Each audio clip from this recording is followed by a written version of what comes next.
The Area Cup Series playoffs continue, this time from Fontana, California at Auto Club Speedway. The 2-mile D-shaped oval that is going to be a blast to watch tonight. 104 laps around this racetrack. The round of 8.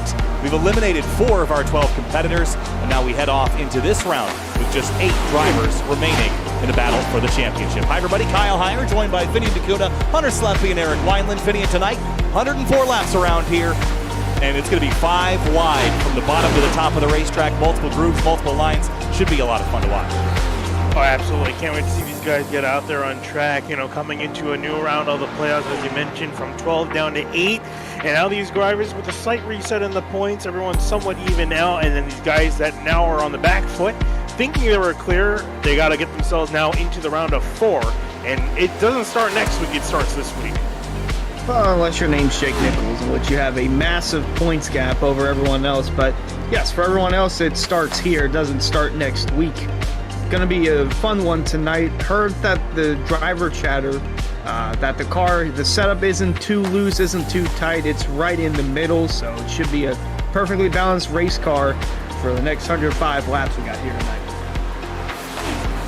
Don't let that deceive you, Hunter. This track has so many lanes that these guys going across those seams tonight are going to have a fun time trying to hang on to that car, because, man, does this thing break loose here at Auto Club as you transition across the seams. Kyle, I am absolutely looking forward to tonight and ready to bring you the action from the road. So excited. Thanks for joining us, Eric. And there's a look at your timing tower here in practice.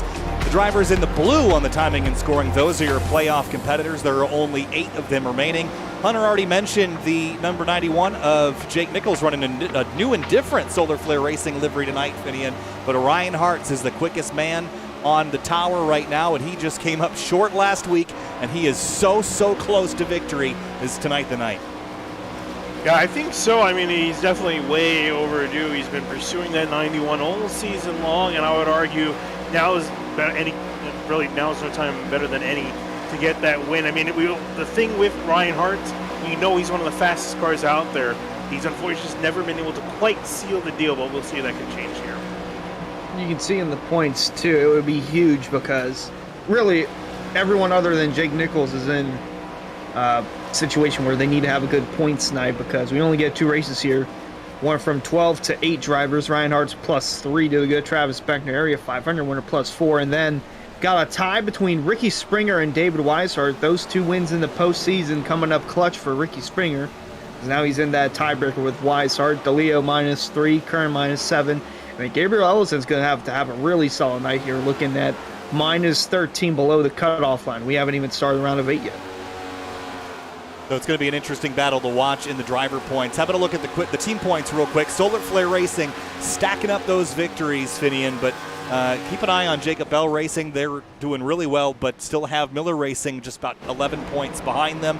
Fazekas Motorsports, David Weishart Racing, only 5 points between them, and then just 20 back to Lucky Duck. So there's still some team battles going on as we enter round 3 of 5 in the playoffs. Yeah, absolutely. You can see that Solar Flare Racing is starting to run out of room for their winner stickers here if Jake gets any more by the end of the season. You can tell, too, he's been carrying the weight for that team with all 8 of those stickers belonging to him. See if we get any changes from 2nd through 7th. 107 points separating the teams from Jacob Bell Racing, Miller Racing, Fazekas, DWR, Lucky Duck, and IRLC. It's going to be interesting seeing how the team standings shake up towards the end of the season. So practice is underway here. 104 laps around here, Eric. Tell me a little bit about the strategy tonight. We're going to see some tire wear. I'm sure this track is abrasive. It's bumpy. So over the course of this race, we'll probably see a handful of pit stops. What are we looking at in terms of our strategy this evening?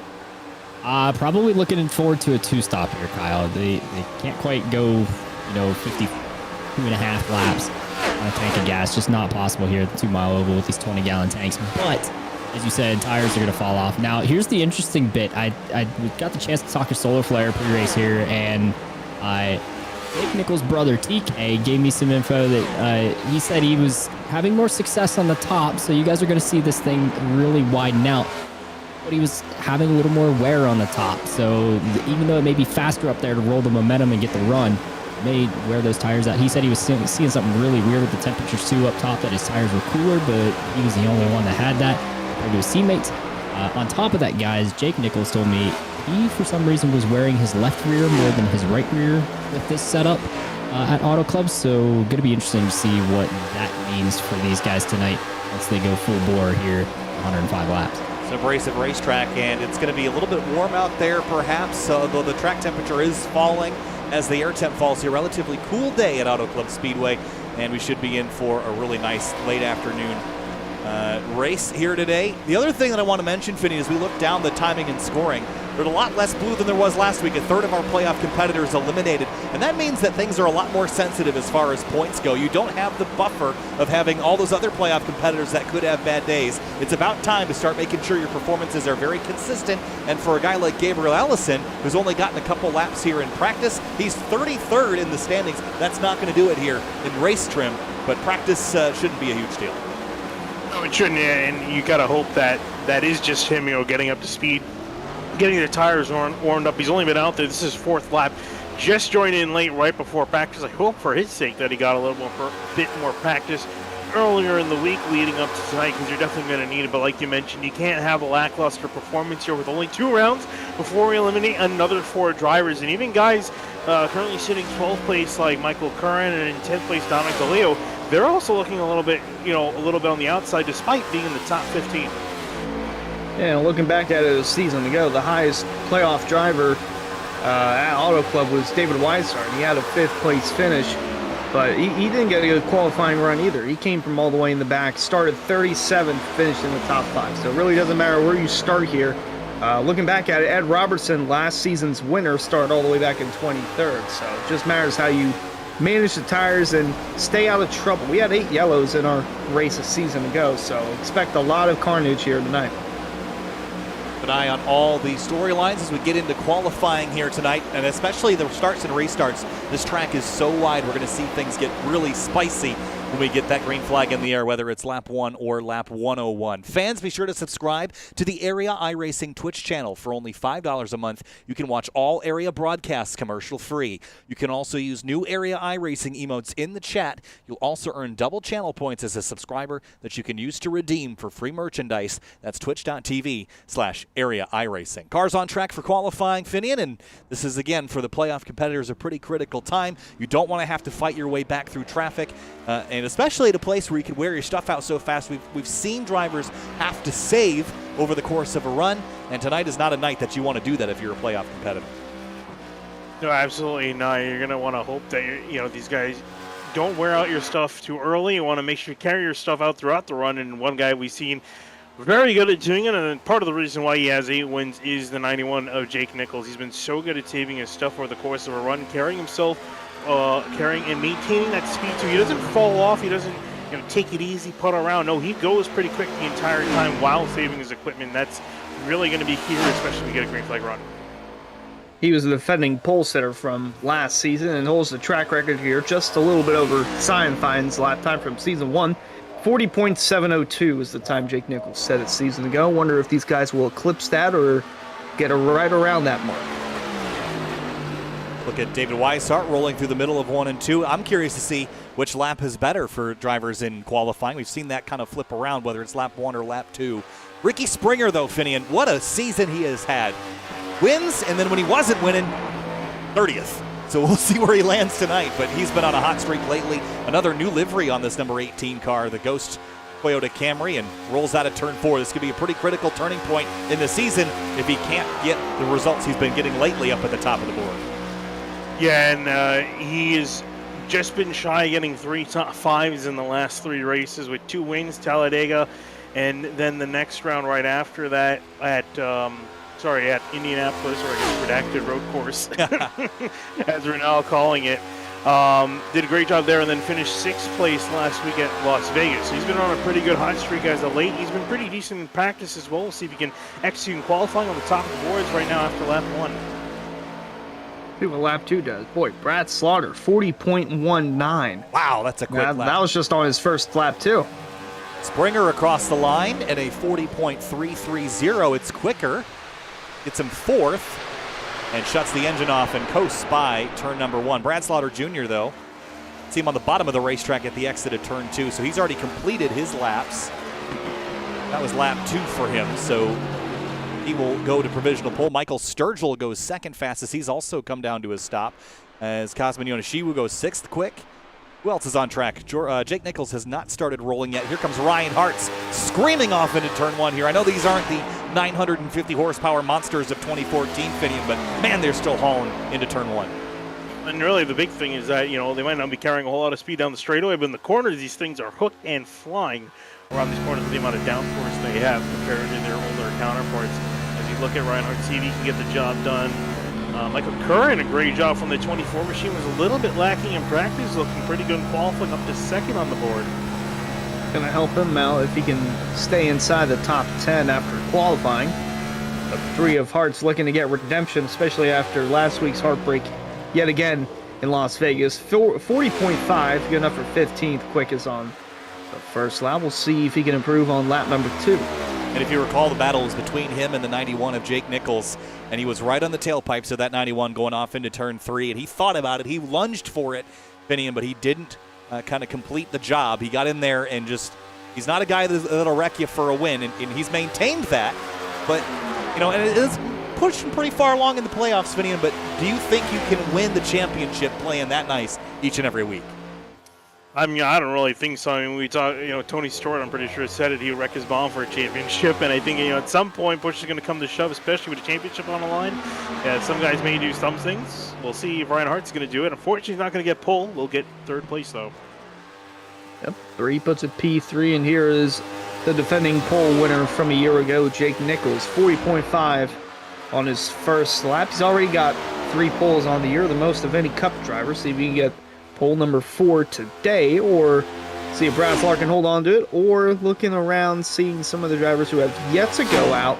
Maybe Ed Robertson's winner from a season ago could try and put that baby on pole, but we'll see what the 91 does. Love watching the cars bounce on that very bumpy back straightaway. Really dynamic to watch that splitter kind of hip and heave off into turn number 3. Here comes Nichols, cuts down onto the apron on the front straightaway across the line. A 40.276, not good enough for pole. It'll put him P4. Disqualifying effort from the 91. As you usually expect, Travis Beckner on the back straightaway, about to complete his second lap. Let's look at Dwayne Culberson coming to complete his first flyer, or second flyer actually. Quick lap, 43.11, puts him P7. Go to Travis Beckner coming out of 4th. Coming across the line, 26 at the moment. We'll see if he can improve. He's looking pretty quick in practice. We'll see if his qualifying pace matches. Not quite. Only up to 18th. Hey guys, that lap for Dwayne Culberson, if it sticks where he is, that's going to be his highest starting position in his career here in area. All right. He's besting a 14th place start he had this season way back at Talladega. So if he can hold on to that 6th place, that'll be the best qualifying effort the 81's laid down all season. Well, and P14 was the previous best. That's a pretty impressive run for Culberson to get up that high. Here comes Senesac, lap 1, 29th quick. Lap 2 has been a smidge quicker for pretty much everybody. Sans Yonishiwu and a few others that had a slip up, so we'll see what Senesac can do. Ed Robertson, Andrew Player, and Douglas Newbegin also on track in this 36-car field finish. Yeah, I was taking a look at Alex Weaver because he was third quick in practice. Unfortunately, made a slip up off of turn 2. I don't think his lap is going to be particularly quick as he Senesac ran out of turn 4, coming down onto the apron across the Geico signs on the apron and across the line for the 09. Is it any good, though, is the big question, and not quite, only up to 28. Well, I did mention that the track record was a 40.702. Currently, the top 25 have all broken that track record. Well, good to know.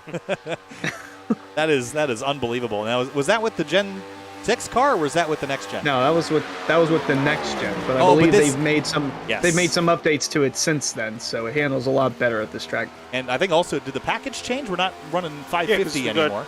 Because you got 670 right now, right? Or no? I believe so. So that's going to jack up the power levels for sure. Ed Robertson at 47.35. Douglas Newbegin enters turns 3 and 4, rim riding here on lap number 1. Whoa, big slide there in 3 and 4. Chases it and into the fence. That's going to ruin his lap. He's going to have to hope for more. And Ed Robertson, as he was on his second lap, got loose off of turn 2. Slow in the back straight. I think he knows that his qualifying effort is essentially done.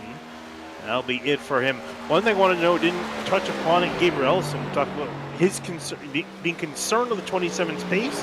Came in, knocked into 10th place in qualifying, 5th of the playoff drivers, so not too bad considering he just came into practice late. Well, looking down here at the Twitch chat, the poll question is, will we see a new winner tonight? And we've already got 5 different winners this season of Beckner, Jake Nichols, Scioli, Springer, and Weishart. Bet, exclamation point, bet, yes or no. Wager as little as 10 channel points, are up to 10,000. Jacob Bell went ahead and bet yes that there will be a new winner, and that it'll be him because he has the script for tonight's race. I like that. I like the confidence. Newbegin across the line here, finishing out lap number 2. This one is going to be better, but still a handful of seconds off pace. And he will start at the tail of the field. No, he's got one more lap. Oh, he does? Yes. Good catch. So he can still salvage this. No, see, he's getting tight out of turn 2. Oh, boy. You say that was his up to speed lap after he reset because he didn't quite get to the line after he got the wall off 4. Into turn 3 now. Sorry, Finney, I was going to say this might just be a bit of a struggle for him. He's been real hot in qualifying this year, but the race pace hasn't come with this. Hopefully this way is the opposite tonight. That's better. Yeah, better. Not probably what he hoped for, only up to 28th. I think if he didn't have that slip up, he'll probably be in the top 20, considering how close some of the times are. Looking down, you see the spread of the playoff competitors on the timing and scoring. Quite the spread, I'd say. Weishart and Beckner specifically outside of the top 15 for the launch of this 100, so that's going to be a concern for them. They've got some work to do in this 104-lap race. Indeed, and going back to Jake's comment, I really wouldn't count him out. He has a 3rd place finish here from season 1, in which he lost that race to our very own Eric Weiland up here. That was that was still such a great finish back in season 1. Fuel mileage at the very end. That memory is still ingrained from the broadcast when I watched it back after that win. Hunter spinning and schwinning. I will never let you live that one down. The single best area call in history, in my opinion. But yeah, I'm looking forward to tonight. And at this point, I mean, how do you not count out the guy at the top of this playoff leaderboard? I don't think he can. And plus 53, he's good, I think, as far as he's not locked, but he's pretty good, I'd say, at this stage. And who knows if he won't come out of this one with another victory on tonight. Before we get into the starting lineup, let's make sure you know about the starting grid sponsor. That is Roasted Gems Coffee. Fans, be sure to visit Roasted Gems Coffee for some of the finest coffee from all over the world. Use discount code AREA iRacing for 10% off your order at roastedgems.com. Finney and I definitely just jinxed Jake Nichols, but the entire field should thank me because they're going to need some help to run him down, that's for sure.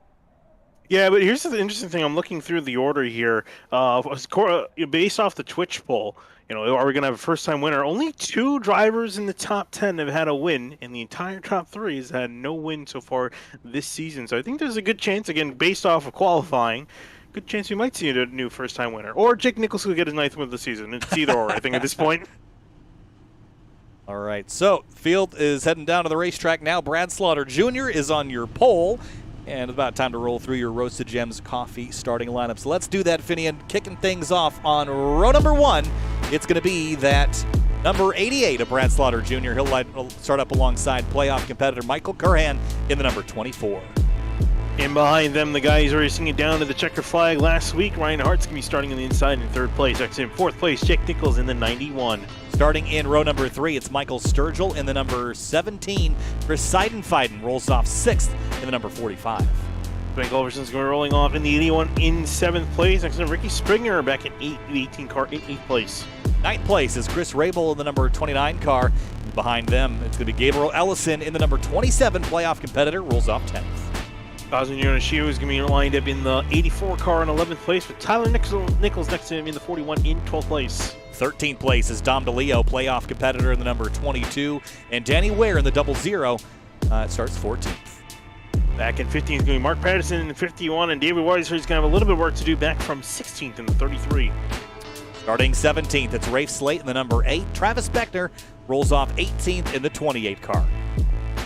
Back in 19th is going to be Jacob Bell in the 77 machine, with Alex Weaver next to him in the 4 car, rounding out your top 20. 21st place is Jordan Martin in the number 11. Brandon Bowie in the 23 starts 22nd. Back in 23rd, it's going to be Greg Mitchell in the number 2 car with Garrett Grant next to him in the 5 in 24th. 25th place is Seth Noel in the number 1. And Andrew Player starts alongside him in the outside of row 13 in the number 13 car. Jeff Ryan's going to be rolling off in the 37 car in 27th with Douglas Blubey next to him in the 71 in 28th. 29th place is Delonte Ballard in the number 21 car. Bryce Senesac in the 09 starts 30th. Back in row 16 is going to be Ed Robertson in the 64 car, and next to him, Jonathan Cogswell in the 26 in 32nd. 33rd place is James Scioli, eliminated from the playoffs last week in spectacular fashion. Connor Okresic starts 34th in the number 14 car. And rounding out your grid with 36 cars, going to be Alan Balancino, just Alan Balancino in the 70 in 35th. All right, Hunter, who you got winning this thing tonight? Good question. So I'm going to go ahead and just say that Jake Nichols gets it done. Win number 9 on the season. I think he finally gets that monkey off his back. Hasn't won here. Finished outside the top 10. Due for a win. Finian, who you got winning Auto Club tonight? Ooh, I think it's going to be a tough one. I'm going to go with the unorthodox pick, Michael Curran in the 24. I think he's going to have something. Maybe surprise us here with a win in the playoffs. Eric Wineland down on pit lane. Who you got winning this race tonight out of the 35 starters? Man, Hunter and Finian, I think too much like them. I got Jake Nichols because this is redemption from last season when he led 66 laps but didn't score the win. He was also the fastest in 10-lap average. But my dark horse pick is Curhan to get himself above that cut line tonight, Kyle. Well, I don't have any money on the line for this, but I'm going to pick the number 3 of Ryan Hart's. I'm not confident in that, but I'm hoping after the night he had last week at Las Vegas. The round of 8 for the Area Cup Series kicks off from Fontana, California. It's time to go racing.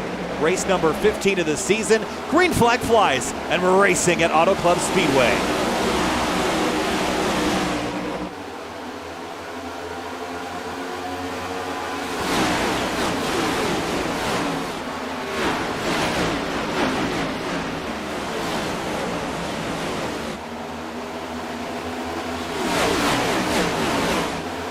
Rewind in the background as they head down the back straightaway with a 91 to the top of the 88, who gets swallowed alive. Hart's to the lead into turn 3. Yeah, Michael Curran making some great moves on the outside up to second place, or really getting back second place after they went 3 wide. Now trying to get to Ryan Hart, who's up into the lead. Jake Nichols trying to fight back on the inside to get into third, up to second place.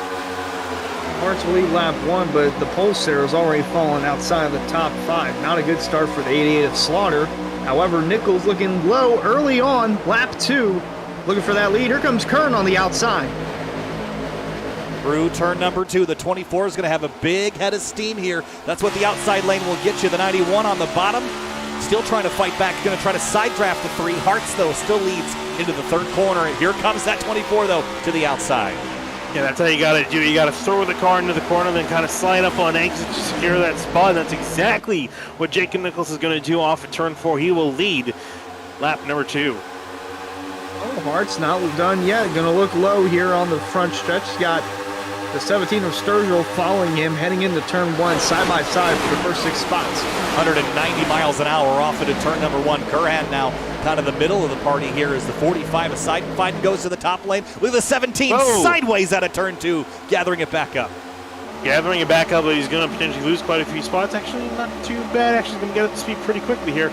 Get back into 6th. But yeah, one of the actually was Chris Seidenfeiten. Started in 6th. He hasn't started in the top 15 in any other race this season so far, except for Daytona. So he's had a fantastic qualifying effort and making the most of it here. He did say in the pre-race chat that Auto Club was one of his favorite tracks for some reason. Doesn't know why, but always seems to run well here. And it's showing early on here on lap 4, looking a little further back, riding on board Chris Rabel in the 29 as Dwayne Culberson in front of him.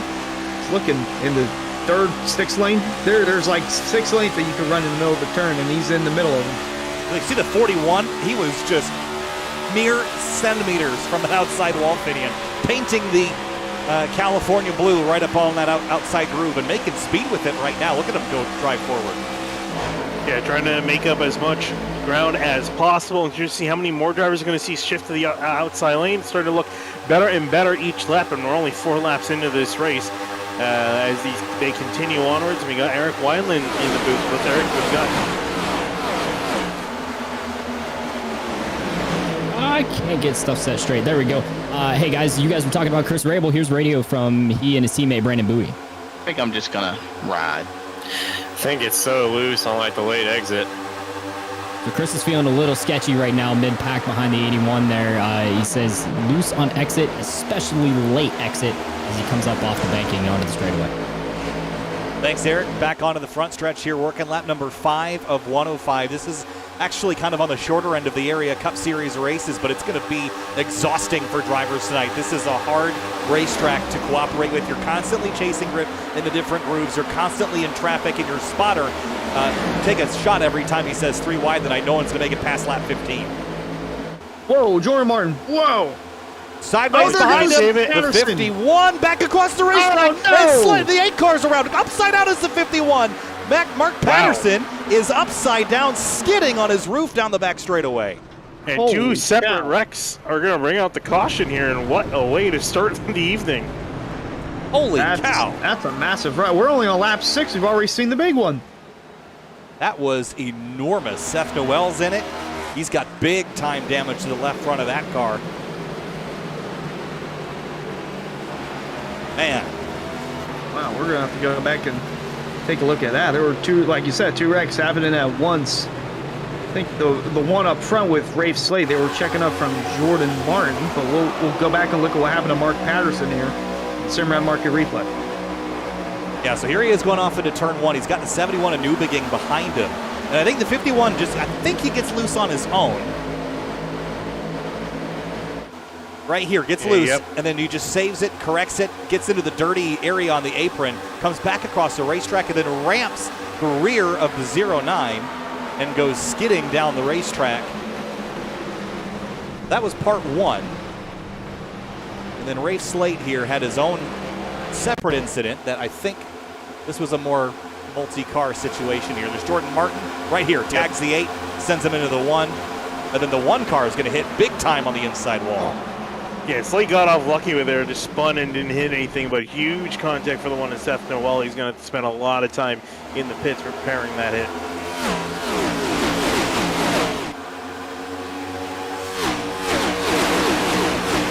Man. Jonathan Cogswell, I'm sure, got a great view of this. We'll ride on board the nose here.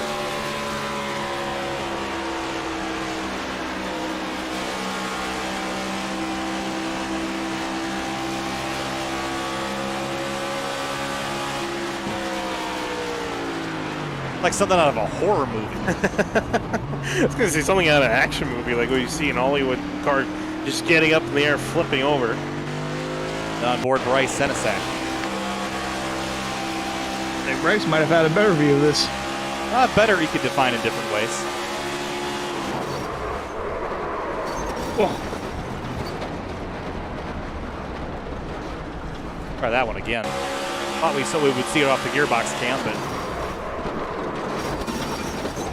man. And then just because we have to, Mark Patterson, we're going to go inside for this one. Oh man, the violence of that.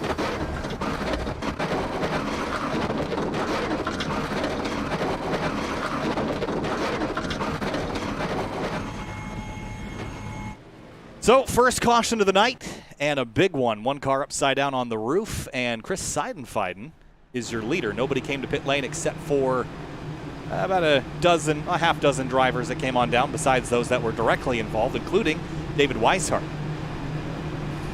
Yeah, Weiser decided to come down is a bit interesting. I was trying to see what position he was running before that. And he was running 22nd. So only lost 4 spots in that. I guess figured might as well come down, get some fuel. No one didn't really get any tires. In fact, I believe a lot of the people who weren't involved in that incident just came down to just gas up. Yeah, so most of the guys that are on pit road in front of me, guys, are getting their damage repaired right now. But I do have a radio for you from Physikas. This is Rafe Slate giving his opinion on what happened, though he made sure to make a point. He has not seen the replay to know what happened between he and Jordan Martin. Here you go. Well, we were 3 and but like Jordan just came up. That was terrifying. The terrifying bit there was Alan Balancino in the 70 as he rode through that wreck. Quite scary from his on board that I got to watch, and I never would have thought we would have seen Mark Patterson flipping down the back straightaway, especially only 8 laps into tonight's event, but here we are. David Weishart's pit, by the way. Strategy move, yes, but I don't think it quite makes it a one-stop for him yet. He's still outside that window based on my numbers, guys. So this is probably just for a shorter refill when he does decide to make a pit stop. Thanks, Eric. And yeah, that was big flip, but this is a fast racetrack, and I think we're going to see some more big hits tonight. And just that's the reality of racing at Fontana. So one big crash down. Who knows how many left, but playoff competitors mostly dodging that one. But time to go racing again. Lap number 10 of 105. Seidenfeiden in the lead. Green flag back in the air. One car, Garrett Grant on the apron. Yeah, not sure why he got on the apron, if he was just trying to slip to the back, but he's going to get back in line and continue on racing as everyone else fans off into turn 1. Might have spun the tires there. It seemed like there's going to be some sort of checkup there or some sort of clogging, but nonetheless, Chris Seidenfeiden opened up to a big gap already, but look at Jake Nichols ready to set charge up to the leader, looking for second on Ricky Springer. Michael Curran got a car below him. That's Michael Sturgill. Bill Sturgill kind of rebounding. He had a big slip of his own a couple laps into the race. Look at the 77 of Jacob L. Rim riding here. He's got the 81 of Culberson to his inside. The 28 of Travis Beckner is down there as well. Yeah, by Rim riding that outside, he just picked up about 2 or 3 spots, and he's really liking that outside, and so is Jake Nichols all the way up in the wall. You can see up ahead, trying to see if he can find any sort of speed. That is Larson lining at its finest right there. But look at it pay off down the back straightaway, though, Finian. That's 5-6 miles an hour better than the drivers he was racing around, and he's going to have a shot at the lead here down to the bottom in turn 3. One thing we haven't really seen in iRacing that you could probably do here in the real world, we've seen drivers do, is go onto the apron in turns 3 and 4. It seems like the top of the 2 lines is the more dominant one. Oh, absolutely, and I'm curious to see again as this run goes on, as the track starts to rubber up, how those lines are going to change. So you look at Jordan Martin riding nose to tail here. Look at this restart for the 11.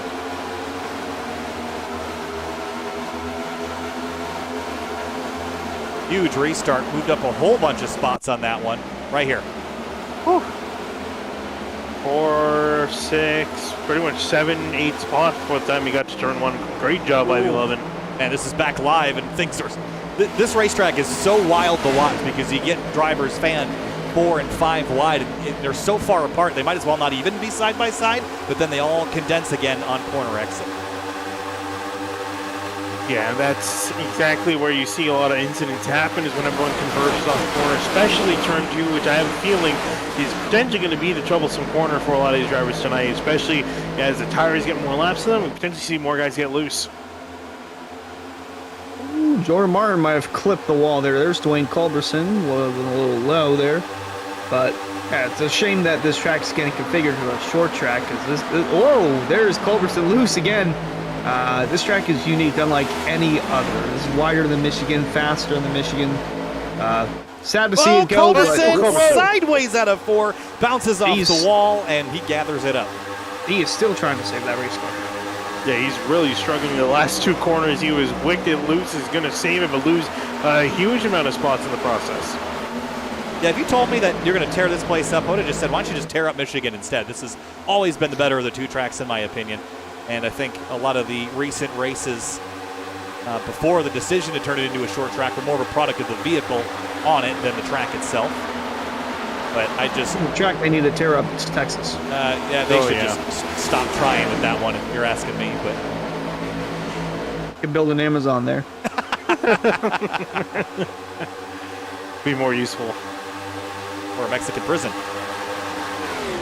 After the news today, that was fun. Oh, yeah.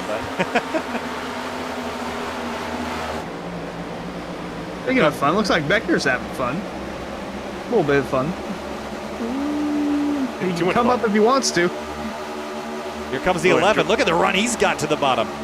Yeah, Martin taking no prisoners tonight, trying to get these huge runs and make the most out of them. He's going to throw to the inside of Beckner. Rafe Slade just ahead of them. He's a man on a mission. He did not pit. He has the same tires as everybody else, but he's really loose on the bottom there, and he lost all the spots he gained. Yeah, trouble is, these cars are so dependent on maintaining the momentum. That's why the outside lane is so good around here, maintaining that momentum, getting a huge run out of the corners is so vital. When you're stuck on the bottom, you can get a very poor exit and can cost you quite a few spots on the straightaways. Oh, they get close to that wall too. I think Beckner just clipped it. I think he slammed it. Everybody's scattering here a little bit, but Beckner obviously hurt. Let's have a look.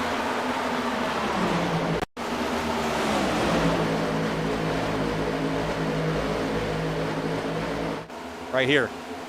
Oh, yeah, big time. Yeah, he definitely got a piece of that. And how much damage will he have? Again, this is a pretty critical race and pretty critical track for Aero, Finian. So could that impact Beckner? One lap after doesn't seem to be a huge deal, but might hold him up at least in the pits. Oh, I think he definitely can hold him up in the pits, trying to fix that damage. But so far, not looking too bad. I'm trying to look at the right front of that car. It actually doesn't seem too bad, so it looks like he got away with it. And that's a big thing because, again, these cars are so dependent on aerodynamics that get a little bit of damage. You're going to be very slow around here on the straightaways, and he can't afford that. And also, like you mentioned, can't really afford the repair time in the pits. Speaking of pits, seems like Eric Weiland might have an update for us down on pit road. Hey guys, yeah, so I was just in Lucky Duck Motorsports team channel when that all happened in front of Gabriel Ellis, and why did I join there? Because he is very upset, guys. I don't have the radio for you. I'm not going to play it because I don't want to put explicit words out there, too many of them, I should say, and I'm not going to make Gabriel have to deal with the repercussions of calling some of his competitors some words, but he was extremely upset with most of the guys around him, including yelling, "Why don't you have a spotter?" to a driver I couldn't quite tell who exactly it was. And then the scream that ensued when Travis Beckner got loose and slammed the wall right there off of turn 2 was quite a scream. And then he said, "What are you doing, you absolute..." So Gabriel Ellison, playoff driver here, not having a great time, and he's going to need to rebound if he wants to try to have a good night. He's going the wrong direction right now, back to 15th after this restart. To quote Christopher Bell from the other night, "This is fun. We are having fun." One driver who's not having as much fun as he was a few laps ago is Chris Seidenfeld, lost the lead. He got loose off of turn 2, and that caused Ricky Springer and Nichols to pounce on him, and they got past him as well as Michael Sturgill, so he's back and forth. Just shows how crucial that outside line is, and if you mess up or don't get the run off the corner, those next few cars behind you that do, it's going to swallow you up in a hurry. And we got two purple cars here up front, duking it out for the lead, all on the bottom, too. Nichols looking to the outside, though, but Springer holding on for now. Here comes Nichols down on the bottom. Got to run with Sturgill from behind. Really racy up at the front here. And Ricky Springer, again, is just showing he's got massive speed tonight. And he's got 3 wins on the season, more than anybody other than Jake Nichols. So he certainly could be a threat. Michael Sturgill, though, to the bottom out of turn number 4. He's in the mix now and has a side draft on this 18. But that upper groove is really dominant, especially in turns 3 and 4. Yeah, Sturgill's trying to break up the Toyota party up near the front between Nichols and Springer, trying to join the battle. To the inside, he will look. And one of those drivers not in the playoffs, so he really doesn't have a whole lot to lose here. He's just going for wins at this point in the season, trying to make it work on the inside, but the outside run, you can see the 91 and the 18 come back strong. Duking it out. That's all Jake Nichols wants to see, because that's going to cause a little bit of separation. Sidefine trying to rally things up there all the way on the outside. Seems like he, and I believe that's Connor O'Kresiger, and it might be Jacob Bell. They have the right idea. He's trying to get his way back up towards the front. Going to close in on the bumper, not going to have enough room to make a move until they Rumble, get to turn the 4, corner. guys. Spin, big crash, big the one. 11. And more. Big hit on the front stretch. Yeah, Robertson also involved. Oh, clearing. Must have been a smoky one with all the dust and debris lingering in the air here. See what happened, and if it started somewhere other. Oh, right in front of him, the 22, the 8. Oh, that's a playoff competitor, Dominic DeLeo. that was involved in it. And he gets hit hard, guys. Oh. That's going to be big damage for a playoff competitor.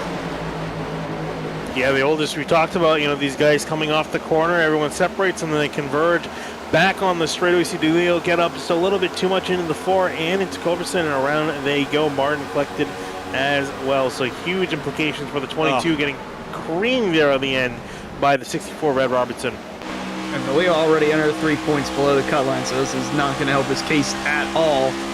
We're going into Richmond for next week. And Robertson just trying to navigate his way through. Miss 1, can't miss 2. Man. What a mess out of turn 4. Yeah, Eric Wineland, I'm sure you got a great review of that from pit lane. It was absolutely wild, Finian, but I got radio for you. This was literally the lap for the incident. Alex Weaver was talking to me. He's a one-man show tonight for IRLC. It's hectic back here, but I'm trying to conserve as much as I can. That way I have something for me in the long run, because I feel like it's coming here. But I mean, everybody's fairly clean back here. Except when I get stuck on the bottom, it's kind of aggravating, but try not to use my stuff up. Guys, he gave me that quote literally one lap before the incident, where he just ended up being in the middle, stuck in the middle between Dom DeLeo and Dwayne Culberson, and it just did not work out. Also, I jumped in with Jacob Bell Racing just to hear what was going on in the channel. Ed Robertson, not a happy camper, said another meatball, and was absolutely not having a good time. Meanwhile, everybody coming down pit road at me here, except for the 13 of Andrew Player and the 33 of David Weishart. They pit under the last yellow. This is going to make it a one-stop the rest of the way, guys. We were expecting 40 to 45 on a full tank of gas here at Auto Club with 82 to go as they just crossed the line right there. This will make it a one-stop the rest of the way. Jake Nichols clean 4 tires in service down and away in front of me, and it looks like he is going to win the race off of pit road. Thanks, Eric. And yeah, big mess and big playoff implications for the 22 of Dom DeLeo. And again, as he came in underneath the cut line, Hunter, this situation is not good for the 22, and this is almost certainly going to put him in a must-win situation heading into next week's event at Richmond. Without a doubt, this is probably going to put him in a must-win situation. They're -3, and then adding insult to injury, he did not have a good finish here a season ago, so it just seems like this track is not kind to Dom, at least not today. In that case, I think he could still go out there and try to log some laps there. I don't know how much damage he's got to repair, but nonetheless, still going to be catastrophic heading into Richmond next week. So it looks like Andrew Player will come out as looks like he did not pit, neither did David Weishart. Everybody else pit, everyone else took 4 tires. No major strategy calls to speak of there. Well, we've got a moment. We've had a couple chances to look at some SimWrap Market replays. Fans, be sure to check out simwrapmarket.com for custom iRacing paint scheme templates that are simple to use and help you stay more focused on the racetrack. And I had the opportunity, as David Weishart hits pit lane here, I had the opportunity to check out SimWrap Market the other day and look at a couple liveries. And man, they have a really cool and slick website. Got some really neat liveries on there for all sorts of cars, not just oval cars, but road racing cars as well. So if you're curious, simwrapmarket.com. Quick yellows here, Finian, 1 to green already. Player and Nichols on the outside. Springer and Sturgill row 2. I really like how that 18 car looks. None of us picked him to win this race, but he certainly looks like he could do it. Yeah, definitely one big note as well. Chris Seidenfein, notably not near the front of the field. He got a pit road speeding penalty, and it's going to have to drop back all the way to 26th. And it's unfortunate because he's having such a good run up until that point. We'll see if he can get himself back up near the front.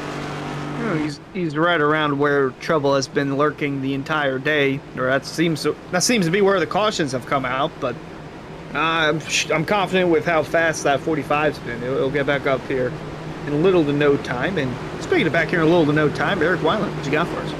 A development from pit road, guys. David Weishart came down pit road after staying out that first time around, but I believe that's a procedure issue on iRacing where he entered a closed pit because you're not allowed to trap lap cars a lap down like that. And he's going to have to serve a black flag here. It's a matter of what race control decides he has to serve. But if I remember correctly, correct me if I'm wrong, it's going to be a drive-through or a stop-and-go for car 33 here on the restart. Well, it's going to be a penalty of some kind, and it's not going to help him, I guarantee you that. Another playoff competitor in peril here. 25 laps in, we're under green again. Look at the 70 car of Balacino jumping 3 wide to the outside for turn 1. Yeah, and Weiser confirming he did get a penalty for entering a closed pit as everyone fans out in behind player almost 4 wide off of turn 2. Getting crazy on this restart. They're using every bit of racetrack they can except for the apron. Jake Nichols loving what he's seeing though. They're 4 wide heading into turn 3 as that is Ricky Springer on the bottom. Oh, this is dicey stuff here on the restart. The 13 car going backwards quickly, guys. The tire wear a couple seconds of run, so 17 laps on those older tires was never going to work out for the 13. He will drop right into the middle of the pack here, and a couple of cars, the 84, I believe, trying to carve his way to the bottom. Cosman Yoneshiwu almost banging doors into turn 1. Yeah, player dropping back fast, so definitely you can tell the difference in tires. Almost 15 lap older tires for Andrew Player. Definitely not worth it. You definitely want that fresh rubber as he continues to drop back. Mostly single file up for the lead, except for Ryan Hart trying to make moves on the inside of Sturgill.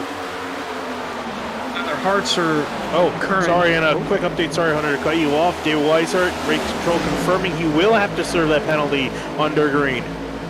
Serve it now. He's going to do it right now. You got to serve it now. I mean, if you wait longer, you're just going to find yourself further in the pack. So he has to come serve it. And you only get a couple of laps to serve it, I think 3 laps. So that was good, smart thinking to get it done as quickly as possible. You shouldn't go a lap down here if you're right next to the pack and you get back rolling. You should be okay. Sturgill to the lead. Sturgill to the lead. We'll see if he can hold it. He's out there by quite a bit ahead of Hart and Nichols, as they continue to fight for second and third place. And then right back here with 28 or 29 of Chris Rabel, looking for the 8th spot from Tyler Nichols. Boy, he's shoving the bumper out of him. And look at Sturgill, got a nice lead, comfortable for now, but the 91 of Jake Nichols looking to close that gap. Almost looks like he's controlling a pack race with him kind of floating between the top and the bottom grooves here. And that 17 is actually pulling away as Nichols, Springer, and Hart duke it out for second place. Ray Slate back up in the mix. Remember, he was involved in that first caution of the night, so he has not wasted a lot of time moving back forward. Yeah, and again, got really lucky with that he didn't get damaged like Seth Noel did, who is currently running back at 13 laps down, was able to avoid that, and he's got a car he can work with. Just needed to change the tires, and now fighting up here for 4th place with Ryan Hartz. Get a good look at the field flying by, and there is Rafe Slate, Connor Okresic there. Haven't talked about Okresic too much tonight, but Rafe Slate has had quite a bit of, quite a handful, should say.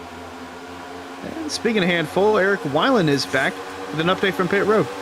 Update on the 33 for you guys. It was a 40-second hold for David Weishart. So he sat on pit road for forever. He's 1 lap down currently, and it looks like he is not anywhere near the pack as well. So he may be in danger. Actually, the pack is right behind him at the start-finish line now as he's entering 1. So it means the 33 is in danger of going 2 laps down here if he can't stay out ahead and hope for a quick yellow right here. And maybe another one after that, because he is not the first car 1 lap down right now. Dom DeLeo is. Dom got that car driving again miraculously after that big crash he had out of turn 4, so we'll see how it pans out for the 33, but not a good situation to be in here, Finian, although this is still a lot of racing left to go. So as long as he gets a couple yellow flags in pretty quick succession, it shouldn't be night over.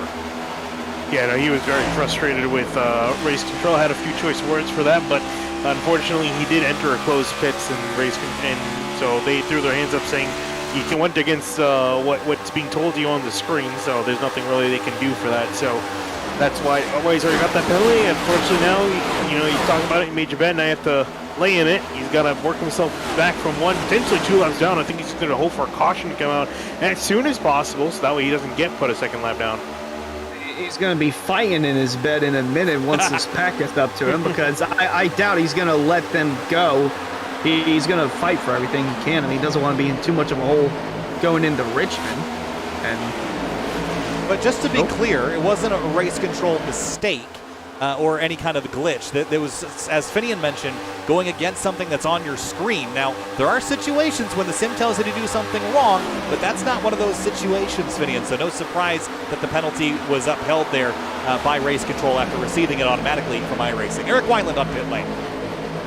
Yeah, so I was just going to give you a little bit of clarification there. So this this has been an issue in area ever since, I guess, the league really started, where iRacing is set up that you cannot, as a lead lap car, attempt to trap lap cars behind the pace car and prevent them from getting a wave around by staying out and missing your opportunity to pit the first time around.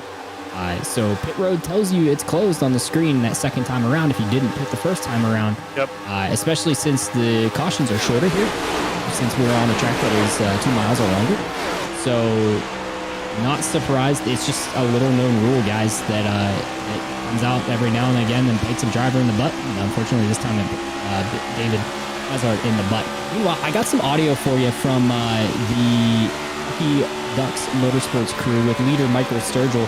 We're having a little bit of fun now that he had about a half-second lead here. Michael Sturgill is the best race car driver to ever live. Yep. So he and his team are laughing it up right now while he's enjoying the clean air, but I worry, guys, is he burning off his tires too early here in the run that he's not going to have anything after about 10 laps. Oh, he just ran a 10th quicker than Springer and Slate, so if he's burning him up, he's doing it pretty effectively, I'd say. That's a lot faster. He's got a 4/10 of a second advantage. Ricky Springer runs second. Jake Nichols has faded to fourth. And Finian, anything I've learned about Jake Nichols, when he fades, he's tire saving. And that worries me for anybody that's in front of him right now, that at the end of this run, that 91 will be coming forward and coming fast. Yeah, never count out this 91 car. Even if he says to count him out, don't count him out, because he's saving something. And I mean, he's only dropped back to fourth. It's not like he's dropped down the order to like 10th or worse. So he's definitely still very much in the game. Just kind of waiting for the right moment of striking, waiting for a lot of these guys to have a hit to battle their stuff out, and then wear their stuff out, then he can pick them off one by one. You see him trying to make a move on race Slate, have a look at race Slate going into turn one, but still staying in behind. Using him as a pick, really. Down the back straightaway, nice and orderly right now. Single file, which is a nice thing to have your spotter shut up for a second, but here comes Springer to the bottom, going for the lead. Very different lines being chosen here. It seems like the top in 1 and 2 might be a little bit better. The bottom in 3 and 4 doesn't seem to be a bad choice, Vivian, as we work our way through this race. Quick look at the weather. Again, we started at 74. The track temp has fallen a couple of degrees. That's going to help overall race grip. As of lap number 36, 7 leaders and 7 lead changes at the front of the field. Yeah, here comes another lead change. Potentially a Springer dives down deep into turns 1 and 2. Will come sliding back across the 17's nose on exit. It will clear him. Now the Sturgill have enough of a run to get back at the 18 of Springer. Gonna get up to the bumper. Don't know if he'll make the move. He's gonna settle back because now Springer's got to protect 3 lanes. They're looking 3 deep, but Sturgill's gonna get the run off the corner, I believe, unless looks like Ray Slate might have something to say. Nope, they're gonna duck and dodge here on the front stretch. What they do at Auto Club. Almost looks like a redacted car at the redacted oval. It also just looks like a redacted car at this oval. I love that joke. That will never not be funny to me. So I hope people get it because it's just hilarious. Look at the 27. Ooh, Gabriel Ellison, his frustrations from earlier are manifesting as positions gained. Here he is up into 7th after dropping back initially. And fighting Okrezik here tight on the bottom, and it's very dicey here. He's going to slide up. Rabel's going to take him 3 wide out of 4. Not quite. Almost making door to O'Connor with the 14 of Okrezik. Will lose a bit of a run off of turn 4. Will drop back to 8, potentially 9th as Rabel's trying to drag race him down the front straightaway. We got Gabriel Ellison trying to make some moves up here to get more inside the top 10 as Rabel is in the wall in the 29. Oh yeah, he's stuck in it out of turn 2, Hunter. Staying out of harm's way. There's a little bit of separation there within the pack, so he fortunately was out of harm's way there, but not out of harm's way is the battle for the lead. Jake Nichols rolling on that upper groove all the way up near the wall. Gonna have a massive run coming out of the corner. Ricky Springer got to protect the bottom here. So here comes the 91. Oh, he leaves it open for him. Yeah, Springer, again, he's battled Jake Nichols a couple times this season, so I wonder how much of this... I always wonder in moments like this, if the 91 kind of... He's saving, we know that, but does anybody else... Have they analyzed this pattern enough, Finian, to know that's what he's doing? Because Ricky Springer racing him pretty hard, as if he's just kind of going for it and trying to take the lead. I know you can't give the 91 anything ever because he's so good, but it's pretty clear when the 91, to me, is saving tire for later in the run. I'm just surprised we don't see more people trying that strategy. I think it's just that he's doing such a good job at saving that he doesn't lose that speed. You know, I was talking about it earlier at the start of the races. He does a switch on the 18, going to work to the outside here. Is that he's so good at saving that he doesn't really cost him a whole lot pace-wise to save his machinery, while it feels like a lot of other guys, they have to bleed off a lot of their pace in order to save their equipment. And anyone's just, and again, that's why he's gotten 8 wins this season so far, as he rockets onto the back straightaway out of the 18. Look at this mess out of turn 2, Hunter. 28, the 5, the 00, the 21, 1, and more. The battle for about 19th spot into turn 3. Yeah, a couple of playoff contenders here towards the back. Well, actually, it's just Travis Beckner, but he doesn't want to be in this mess, want to be close towards the front. Just hasn't had quite the grip underneath the 28 car for this race. And Beckner was +4 to the cutoff heading into tonight. And with the run he's having, it's not going to look good for him going into Richmond. Similar battle just up the road with the 17, the 27, the 7 of James Scioli eliminated from the playoffs last week. I don't think we would have expected that based on the season he had Finian, but just all kind of started going downhill after the IMS road course, and here he is outside of the playoffs now, just contending for wins. Yeah, really, and he's done a good job so far to work from the back of the order. You can see on your screen right there, from 33rd all the way to 9th place. It's taking him a little while to get inside the top 10, but here he is finally just about halfway through this race, trying to make some noise. And as mentioned, at this point, just have to worry about just trying to get some wins. Boss man himself, David Weisard, 37th and 5th of season to go, so it is possible trying to replicate that in some form. As we look a little further towards the front, boy, they are still swapping positions here inside the top 5. Gato Kresic just chilling there in the 5th spot, but up front, Slate moving up to 3rd, Springer moving up on the racetrack, and we should be moving down to pit road with another update from Eric Wyland. You guys I got 2 for you here. So we got DeLont Ballard talking about Garrett Graham, what he saw here. I'm gonna send it right here on exit. Here we go. Oh my God! Garrett Grant, I don't know how the fuck he's. Holy shit. You get a stroke already. Like, he was a wheelman there. Holy hell. So, sorry, I tried my best to make sure the 4-letter words didn't slip through, but DeLont was wild in what he was watching in front of him with car 5, just saving it through T3 and 4 there on lap 40. Meanwhile, report from Ryan Hart's here, guys, listen in. I'm just loose. That's all I gotta say. So pretty simple for Ryan Hart's right now, sitting there in 5th. He's just loose, and he's trying to figure out how to make it so he's not loose. They got about, I'd say, another 20 to 25 laps before we see him come to pit road for another set of tires, guys. Thanks, Ryan. Wow, the 18 almost hit the wall in turn 2. Oh, excuse me. I was riding on board with Ryan Hartz, and I was thinking that. Thanks, Eric. Hey, I don't get to call you out very often, Kyle. Look at it. Thanks for correcting me. I was looking at lower third, reading one thing and saying another.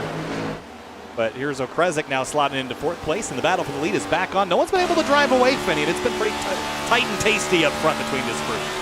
Yeah, I was honestly convinced that Serta was going to be able to break away, be one of the first drivers to do so. He got out to about half a second, and then they reeled him back in. Just wasn't quite able to escape the clutches of the rest of the field, and no one, as you mentioned, has been able to do that so far. And again, the slipstream, the draft, it's so strong here. You can see just riding aboard the 18, and running gets off the corner, catches all the way back up to the 91. So that's why it's so hard to escape, because you can't really escape that slipstream from the car up ahead.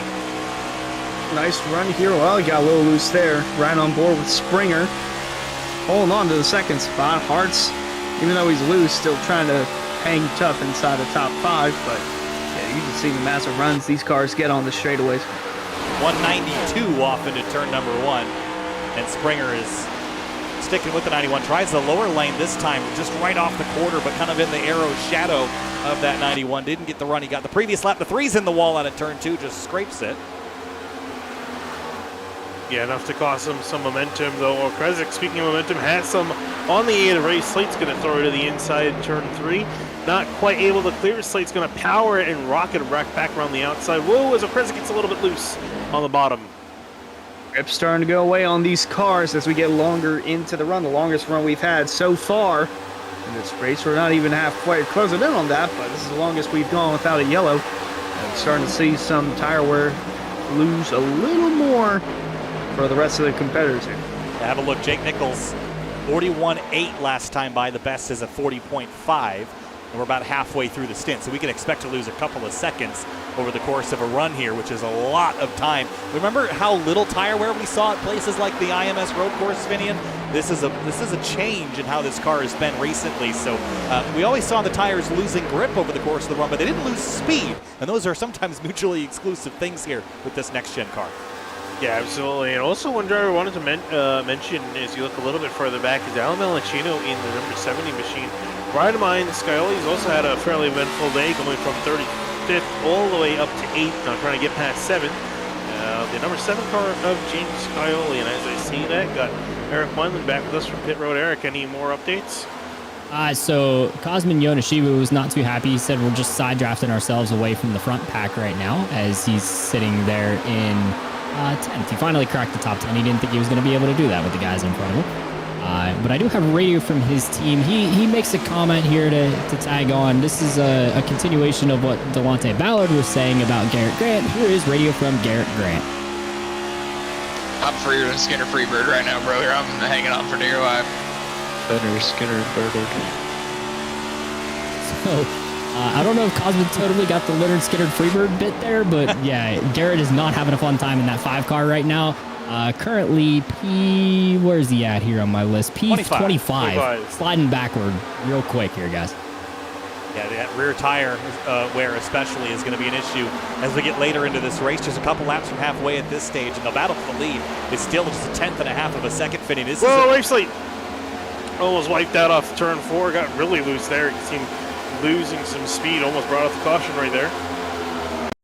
Hearts got real loose coming out of 2 that time by, where we were talking or hearing an update from Eric.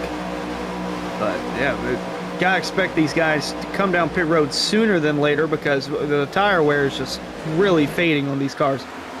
I wonder if we're not only going to see some speed loss, but I wonder what the actual wear percentage is.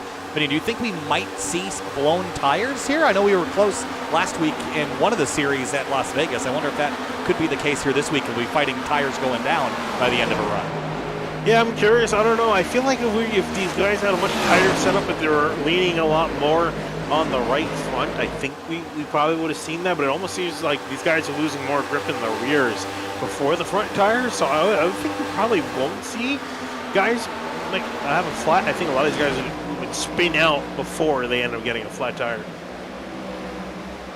And one guy not trying to get a flat is Springer because he's got a run going, trying to take second away from Ryan Hartz. Oh, and Cosmin Yonishiba was wiped out off of turn 2, was down below the apron.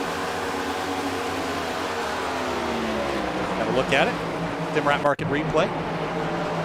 Riding in behind the 23 of Brandon Bowie here. He got a great run on the 23 coming out of the turn. I think maybe trying to break. So pressing down lock up there, trying to save the 84 car.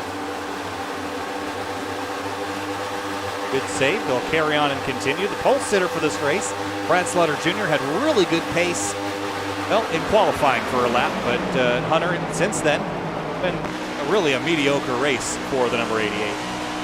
yeah, he fell back outside the top 5 within the first lap. Just has not gone his way since qualifying because the start of the race really didn't go his way at all. And going back to the way of Eric Weiland with an update on pit road. Yeah, so there are some teams out here tonight, guys, that are just giving me incredible content. So I've got Physicus Motorsports Radio for you here. This is Ricky Springer, Connor Okresic, and Alan Malanchino talking just about 2 laps ago.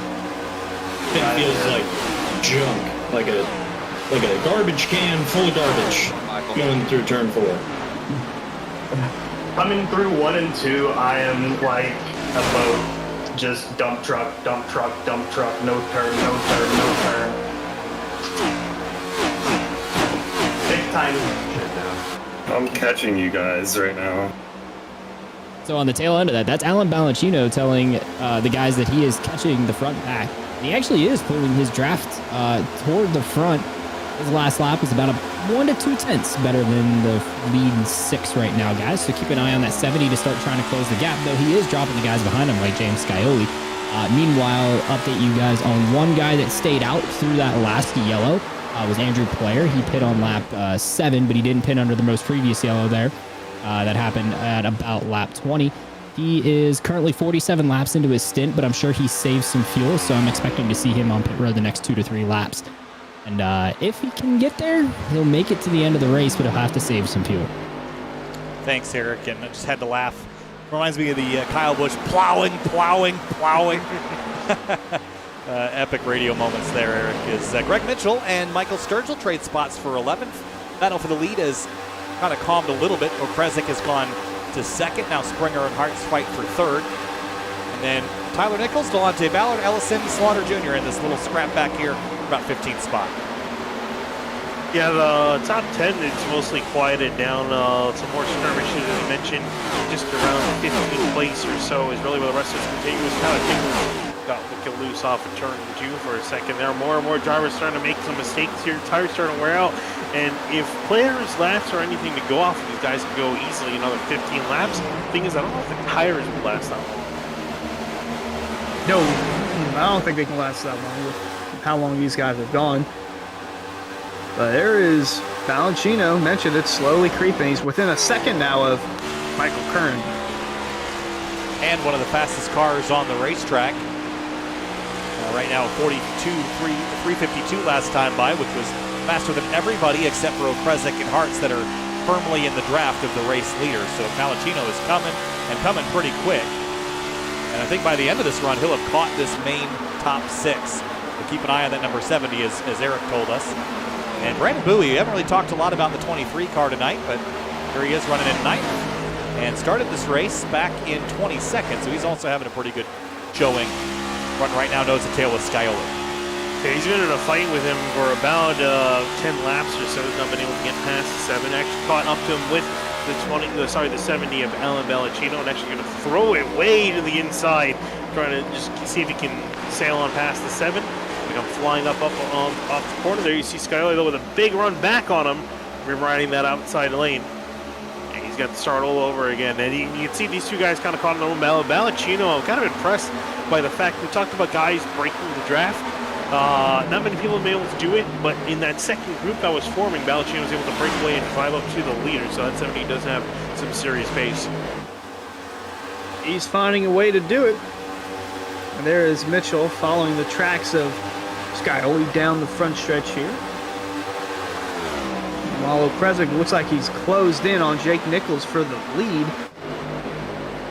Eric Weiland even mentioned it's kind of calm right now. We're kind of clicking away laps, and pretty quickly too. I mean, there's only about a half hour left in this race, which feels like not a lot considering it's almost been an hour, I believe. Well, maybe not quite, about 45 minutes to this race so far. So we're getting there. And right now, Okresic and Nichols are going to fight for the lead, and Ryan Hartz has dropped about a half second behind these two. They're trying to catch up here. We're going to see if we see any more moves from Okresic here as they catch up to Dominic DeLeo. Going to put the 22 machine a lap down after he tried to get, 2 laps down now, after he tried to get that car repaired as much as possible. So DeLeo down 2 laps down. Next is David Weishart. Weishart's been lucky because remember, he came down to pit lane after everyone did. And has been trying to make the best use out of those fresh tires to keep ahead of the 91, but they've been slowly catching back up to him. But again, I imagine he's praying and hoping to the racing gods that a caution comes out sooner rather than later, because the last thing he needs to be 2 laps down. 1 lap down is enough of a hole already. Yeah, and this really helps the 27 of Gabriel Ellison. Although he's back at 16, David Weishart was inside the top 4 heading into tonight, the final. Well, actually, no, he was in a tiebreaker with Ricky Springer. And with how far back David has dropped since the green flag with that mishap on pit road, that's going to allow Ellison to close the gap on that cutoff by quite a bit, especially after DeLeo's mishap as well. Yeah, not a good night for the 33. If he goes that second lap down, that is kind of nailing the coffin in on a bad night for the 33, which is not what you need at this stage of the playoffs. This is kind of, the round of 4 is 1 round. The round of 8 is our last 2 race round. You get them kind of a mulligan if you can win next week, but next week we're at Richmond, and there's no guarantees at a short track. So this is a night where you can kind of control your own destiny a little bit, and the 33 has not really been in the best shape since that mishap. So he's in trouble, I think, as Brad Slaughter Jr. and the 22 hitting pit lanes. Yes. We're about 40 laps into the run right about now, so that would be about the same distance to the end of the race from here. Yeah, an interesting thing also too is Andrew Player has also come in to service his car for what should be the final time. Also needs to save some fuel. So he went about a total of 57 laps on a stint to take out the caution. I think that would probably be down to like 53, 55 laps with a number 13 Andrew Player. So that's kind of what we're looking to be the upper limit of the fuel window. You don't want to make an error on pit road either, especially this late in the going. We've already seen it happen once tonight. David Wise started. If you speed on pit road, that's going to cost you big time as well. And looking at Brad Slaughter, it actually looks like he's retired from the race and left the servers. So maybe it's done for tonight. But done for the 88. Mark Patterson, the only other driver out of this race. Dom DeLeo's been in the pit stall for a long time. He might be in a similar scenario here. Jake Nichols has led 31 laps in this number 91. Come out of turn 4 and across the start-finish line. We're approaching 40 laps to go.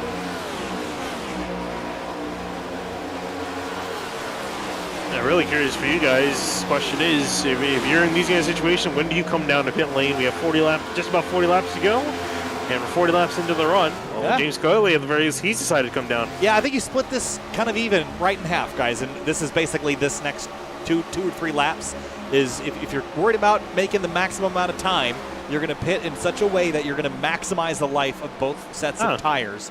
So I think you're going to see a lot of drivers hit pit lane shortly. And speaking of pit lane, Eric Weiland's back in the booth with us. Eric, got a word for us? Yeah, so you guys saw, who was that? Brad Slaughter that took the early pit stop, but he actually has not come back to the racetrack. James Scioli going to be the first one to realistically make the move to pit road. Andrew Player also did pit. I documented him earlier that didn't. Oh no! The second James Scioli has also left the service. Oh boy! It's not a good night for DWR Racing then, as someone rolled by me on pit road here and returned to the racetrack. I missed who that was. Oh, Garrett Grant, who is now 2 laps down. He got some damage from Travis Beckner, a skirmish that I don't think we saw. And then I actually couldn't find, but I heard on the radio, those two were not happy with each other. And some guys around him that were watching. But I got some updates for you guys from the leader, Jake Nichols. Here he is talking about his race car. I'm a little free depending on how I drive it on exit, but most of the time I'm kind of snug. Feels pretty good. I'm going like 80 right now, 70%. And here's his update on when he thinks he's going to pit. I'm going to run it out. Probably about, I'm going to try to make it to 35 to go if I can, but if I can't, just somewhere in that range, 37, 36 to go, probably the number, but. He can actually go a little bit further than that, and he said before I left the channel that he thinks he can maybe reach 32 to go, but I don't know that he wants to stretch it that far. Like you guys said, split the tires evenly a little bit. Jacob Bell down pit road at me, 4 tires in fuel for the 77 car service. He's down and away and clean off of pit road, no penalties, guys. Thanks, Eric. And yeah, I guess there's incentive to run a little bit longer so you have more tire for the end of the race for a guy that's out front leading. I'd say that's the case. I think for most everybody else, they'll be on pit lane pretty shortly here. Again, these laps will click off pretty quickly once we're towards the end of this race. The other thing to note is that the chances for yellows, we talked about this in previous weeks as well, when you get into the green flag pit stop cycle and you get through it cleanly, you're almost guaranteed to not have another caution, especially that we haven't seen these cars be that on edge when they're running by themselves. So you don't really want to count on having yellow flags to save you. And for the 33 of Weishart in particular, that is not the kind of stat that he wants to hear at this stage of the night because he needs yellows to get himself back in contention. Yeah, absolutely. And also one of the guys, we just saw Dominic Delio is still down in pit lane. I think he's up there right. I thought he called it a night. No, he was just sitting down there fixing up his car. He was there for 3.5 minutes in the box. So I think just wanted to fix that car up, although it's cost him 7 laps. So he's definitely not going to be coming back from this. I think he's just at this point on a recovery guard. He's going to hope there's a massive wreck, but like we mentioned, odds of that happening, slim to none at this point. Could have one wreck, but it might not be massive. but it could lead to a bigger wreck if we do get that. But man, Jake Nichols is just checked out from Krezzik and Hartz. Remember what happened though at the beginning of the run, guys? He laid back for a couple of laps, then he drove forward after that. So he saved some tire, and it's paying off in a big way this deep in the run as we see the 3 and the 14 trade positions here. Hartz to the outside. Speaking of big wrecks, earlier in this race, for those that missed it, there was a big one on the back straightaway involving the number 51 of Mark Patterson. Here's what happened earlier in the race if you missed it. 51 gets loose all on his own on the back straightaway. He's back across the racetrack and then just gets catastrophically catapulted over the back of the 09 and skids on his roof. And it was a big accident, the biggest, probably the most violent crash we've seen in a couple of weeks. But that led to the 51 being out pretty early on in this race. Cosmin Yoneshiwu hits pit lane, and the number 84 brings with him, I think that's the one of Seth Noel following. The more drivers to pit lane. Eric Wineland is down there as well.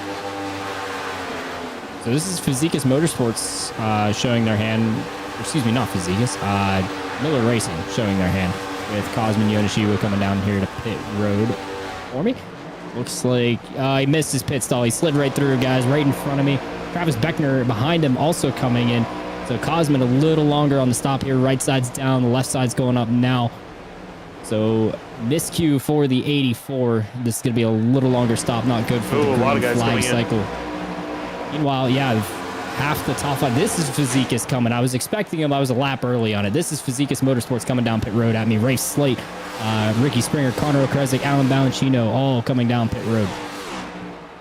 Major pit stop sequence here, kicking off with just over 25 laps, well, about 25 laps to go exact, 35 laps to go. And field, most of the front runners there inside the top 10. Oh, and a lot of guys sliding through this box. Also, Travis Beckner slipped through his box. Gabriel Ellison was just riding on board with him as he came down for his pit stop. So a lot of guys sliding through the box, cooking it a little bit too hot. Slade is going to win the race off of pit road among Fizikis drivers. Ricky was a little conservative going through in front of me. Here comes Ryan Hartz onto pit road. And also note Alex Weaver. I'm looking at him. He got a pet black flag, too fast entering pit road for the number 4 machine. See what that looked like for the number 4. He's actually coming down pretty slowly, but I think he just didn't get it woed up in time. Here's a look at it. Oh yeah.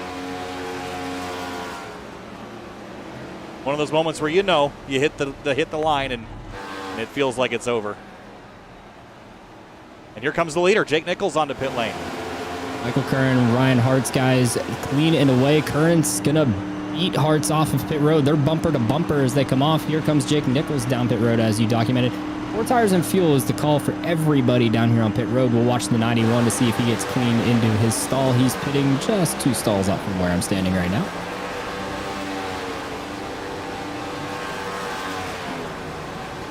Here comes the leader into the box to get service for what should be the final time tonight, given a stay in green. Brandon Bowie is the race leader for now, and a handful of drivers left to cycle everything through, see where things pan out. Ryan Hartz, Ricky Springer, and Alan Balancino running nose to tail. That 70 car should be right in the mix after all this, guys.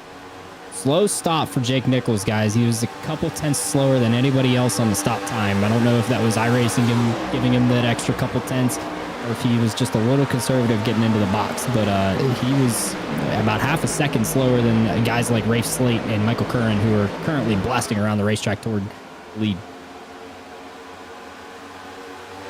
Yeah, I think Nichols did get he did seem like he was going a little bit too slow into his box, just trying to make sure he didn't overshoot, cost himself more time. But the thing is that might have cost him the lead here is Rafe Slate getting a huge run to his outside. Curran's also charging in hard in the 24 car. Look at this right here. This is going to be potentially for the lead. Well, actually, it is going to be for the lead. That's down pit road. But yeah, battle for the lead here. Near 30 to go.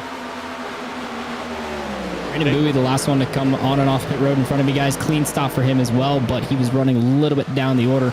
Looks like he'll rejoin the track somewhere around 20th by the time he gets back up to speed. All right, so things have cycled now. Slate, Curran, Nichols, Krezzik, Springer, Hartz, Balancino, Bell, Mitchell, and Yoneshiwu with your top 10. And 31 laps to go this time through. Quick look at a race recap here for the Area Cup Series. 8 leaders, 10 lead changes. That hasn't really changed all that much since we last checked in. The first 50 laps, extraordinarily competitive. Before we get too deep into this race, let's thank Rick's Hot Sauce. Fans, be sure to check out rickshotsauce.com for some of the best hot sauces made locally in South Florida. Be sure to follow the Rick's Hot Sauce Rookie of the Year Battle of the Area Cup Series and see who will take home the $100 prize as the highest finishing rookie in the point standings. Battle for second is on right now as Curhan and Nichols race down the 8 of Rafe Slate. Yeah, and actually one thing I want to mention too, one team who's not doing too hot is David Weishart Racing, as Eric mentioned before with James Kiley retiring. David Weishart's also just come down pit lane and he has retired the car, and that's actually 3 retirements, as Bryce Senizak in the 09, he also retired earlier, being involved in that first caution. The only car left for DWR is Chris Seidenfeiden, all the way back in 23. Beckner's having an off day down in 20th. Mentioned Weishart retired just now. Don DeLeo still trying to get back on the lead lap. Gabriel Ellison over there in the 13th spot. This is going to be a big day for him if he can just make it home to the finish. And if he can get inside the top 10 somehow, this could really propel him inside the top 4 or close to that cutoff mark. This is the kind of thing that you need. Sometimes you don't always need to be good. You can be lucky. And I think tonight, Gabriel Ellison has had a lot of luck go his way. 13th place isn't a phenomenal run, but it's an adequate run to gain a bunch of points on the 28, the 33, and the 22 Finian. This could save his round of 8, especially if he can repeat something, maybe get a little luck next week too, or even win the race. That would solidify him without having to worry about it. Yeah, he showed some decent pace at Vegas last week, if I'm not mistaken. So definitely not out of the question. Still also quite a bit of racing left to go, so can improve that 13th place, potentially break the top 10, get even more of a points haul coming off of tonight. But we got Eric Wineland back with us from pit lane. Eric, any updates? Zekas Motorsports ready for you guys. Rafe Slate, Connor O'Kresick talking strategy to the end of the race. Got him, boys. Bamboozled. His tires are getting hot. Just save. Keep the rears on, you know what happened last run. Got another full run. So Connor running 4, still being a good cheerleader for his teammate who's in the lead, Rafe Slate. Rafe pretty happy that he was able to get the lead through the pit cycle, but they are very wary of that 91 car in third. I think he is saving his stuff for a later run as we approach 27 laps to go at the line, guys. Thanks, Eric. And it's interesting to note that they specifically called out to be extra careful with those rear tires and save. Finney and I find that it's pretty hard to just switch off the thing in your brain that tells you to go. It's hard to change your behavior mid-race. So I'm curious to see how much they can adjust their driving style to save tire, because for a lot of drivers, it's just the way that they are. And if you beat up your tires one run, it's unlikely that even trying, you're going to do much better on the second one. Yeah, it is. It's a tough thing to manage, and the good drivers are really good at just being able to adjust that, run a little bit less hard, but keep the pace going. You get that little bit of reduction in pace, but you save a lot of tire. But as you mentioned, for some people, it's not that easy to do. You end up losing quite a bit of pace, and especially considering he's in the lead, you can't quite afford to give that up, especially with the 24 knocking on the door and hard. Curran, for him, a win would be huge, locking himself into the final 4, and he absolutely would love to have that, especially with the 91 beating on his bumper and out to his door as he dives to the inside. On board with O'Kresick as he's watching the battle go on between Curran and Nichols, 2 playoff drivers inside the top 4. Now Nichols is like he's going to get tucked back in line before they go into turn 3 before diving down low, trying to get a big enough run to get underneath the 24 and side draft him down the straightaway. Remember where O'Kresick started? Second to last, and here he is battling inside the top 5 here. Not a playoff competitor and really rooting on his teammate, who is also not a playoff competitor, but they're up here mixing it up with drivers that have something to lose, and that would be the championship. Again, Nichols is in a pretty good position as far as the playoffs go, but Curhan could really use a solid finish and really could use a victory tonight, so he's going to fight this as hard as he can. Yeah, if I'm the 24 of Curran, you're 7 points out. I mean, obviously he's going to make up a huge amount of points on DeLeo and Weishart. He's definitely going to pass them. No question in my mind about that. And you could probably also throw Travis Beckner in the mix, who's not doing too hot as well. Really, for the 24, it's a matter of good points day or win. Yeah, what are you going to do? Because he's in second place. A lot of his other competitors are doing bad. He should probably end up in the top 4 on points alone. But do you try to force yourself to go a little bit harder, potentially wrecking, and trying to get that win? I would, if I were him, I would do that. I'd put everything on the line for it. Especially when I'm racing against that 91 of Jake Nichols. Just think about it. We're on race 15 of the Cup season, and that 91 car has got 8 wins. I would not mind throwing it all, wrecking, trying to get around him for the win. As talked to a previous winner here at this racetrack, Eric Weiland, down on pit road with an update. Still love that season 1 win, by the way. Go back and check that on the Area iRacing YouTube channel after this race if you're looking for something to watch. Radio from Solar Flare Racing, guys. Jake Nichols calling a shot. I'm going to wait behind these two. It's 27 to go, probably 5 more laps, 10 more laps, and I'm just going to go try to gap them. I'll probably still save probably 10% of tire, 10% of tire, 10% each lap, but I'm gonna save 0.3% of tire. I got the tire advantage, you know, so I can use it. I got the skill advantage. I'm way better. Yeah, 10-4, bud. So his brother TK having a little bit of fun with him. I think it was on the shorter end of that, guys. Probably about only 5 laps since I got that radio for Jake Nichols to go back to the lead. Now the pressure's on for Michael Curran, Rafe Slate, Connor Kresick. Can they work together to get back by the 91? Or do they have enough time with 22 to go? And keep an eye on Ricky Springer, Ryan Hartz, and Valentino. They don't quite have the tire of Jake Nichols, but they are running down this group of 3, second, third, and fourth. Curran, Slate, and O'Kresick Finian. So maybe Springer might not be a win tonight for that number 18, but remember, he's still battling in the points and can still use some. So he's going to go up there and try to grab at least Slate and O'Kresick, if not Curran and Nichols. Yeah, he's right on the bubble. He's actually tied with David Weiser in 4th place in the points coming into Caution. tonight. Oh, never mind. As Jonas Shio is around on the back straightaway. Well, we said the chance of a caution would be fairly slim to none. Oh, but boy. Just enough right there. This changes everything with 22 laps to go, Hunter. This totally throws everything we thought was going to happen out the window. All it takes is one, and Yoneshilu was the one to bring out only the third caution of the race so far. Take a look at the replay here, see what happened. Just loose, goes up. Oh, I think he had some help. Boy. He had help. He had help, all right. Eric Weiland on pit lane. What you got on that for us? That one looks spicy. I was in the wrong channel for that one, guys. I was listening to JBR. Here's Jacob Bell. Oh, wrecking on the back, middle of the back. It's not going to be, it is Cosman spun. Got spun. He then said got spun.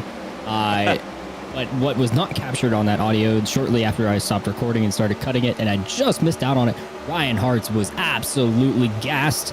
Not happy with that one. A big sigh out of the 3 radio when he saw that yellow come out. Everybody is going to come down to pit road at me here, guys. This will be the 3rd stop of the race for most. And remember, we have 5 sets of tires to start the race with, 4 sitting in the pits. So this is going to be taking the second to last set these guys have as they come down pit road at me right now. We're going to expect to see 4 tires, and I would think they want fuel for the extra downforce, get the diffuser closer to the ground, despite the bumps there on the backstretch. But this is going to be interesting to see who wins this race off. I would not be surprised to see Fazekas try to pull something over Jake Nichols here. Ooh, Curran missed his box, had a backup like twice. Thing lost about 5 seconds doing so he's going to lose a huge amount of track position. A big mistake for the 24 when he really, really did not need it. Tires for everybody, looks like. Here comes the 91. He's going to win the race off pit road, but just over O'Kresick, Slate, Hartz, Springer, Valentino, Curhan, Rabel, Ellison, and Bowie. The rest of you are top 10. I still think that this 18 car, now that he's on equal footing, let's keep an eye on Ricky Springer. He's been up front tonight. He's been in the mix. He's led a couple of laps. I think he's got a good shot. Ryan Hartz, he's led 1 lap, but also he's so desperate for a win. Yeah, I think if we get a short run, I think definitely look at the 14, the 18, the 70, and even the 24 if he can get back up there. All of them look pretty quick on the short run. Obviously, Jake Nichols, we've seen he's one to take it easy, more or less on the starts. Doesn't really flex his muscle, show a whole lot, but I mean, effectively, we got a sprint race on our hands, guys, with under 20 laps to go. We'll have to see what he does here because we know how he can drive it on the long run, but the short run, that's going to be something different in itself. And not to mention, he's got O'Kresick and Rafe Slate going to restart behind him, so a little bit of team orders they're going to work out there, at least for Fazekas, because Jake Nichols is all up here on his own. Be spicy, I'll tell you that. Before we get back to the restart here, next lap, I love these quick cautions here at Fontana. Fans, be sure to check out areairacing.shop for merchandise to represent your favorite driver. Shop from our selection of t-shirts, sweatshirts, hoodies, stickers, and more. Use code SWAN for 10% off your order at checkout. All right, guys. Anyone want to revise their picks at this stage? I forgot who I even picked. Oh, I think I picked 24. Pick the 24. Memory can't be that short. No, you'll be surprised. I can tell you exactly what you two picked because I picked both of the drivers you picked. I said Jake Nichols is going to go out here and win this race, but watch Michael Curran get himself above the cut line. What's he doing right now, guys? He's got himself above the cut line. I picked the 3. I still like him. Hasn't been as aggressive on the restarts as the others, but I think he's in pretty good spot here and had to have a shot at it towards the end. Another look at the race recap. We've had 3 cautions for a total of 9 laps in this 87 laps that we've completed. We're going to have 19 laps to go, make it 18 at the restart. And I predict we are not done having cautions at this stage because of that most recent one. We would have gone green to the end without that one, but I think from here on out it's going to be chaos. 5 wide, 6 wide, 7 wide. How many cars can you fit here wide? I think they made it plenty wide enough. We'll find out. We're going to get to that limit, I'm sure. Bold prediction on the cautions not being over yet. All right. Pace car pulls off.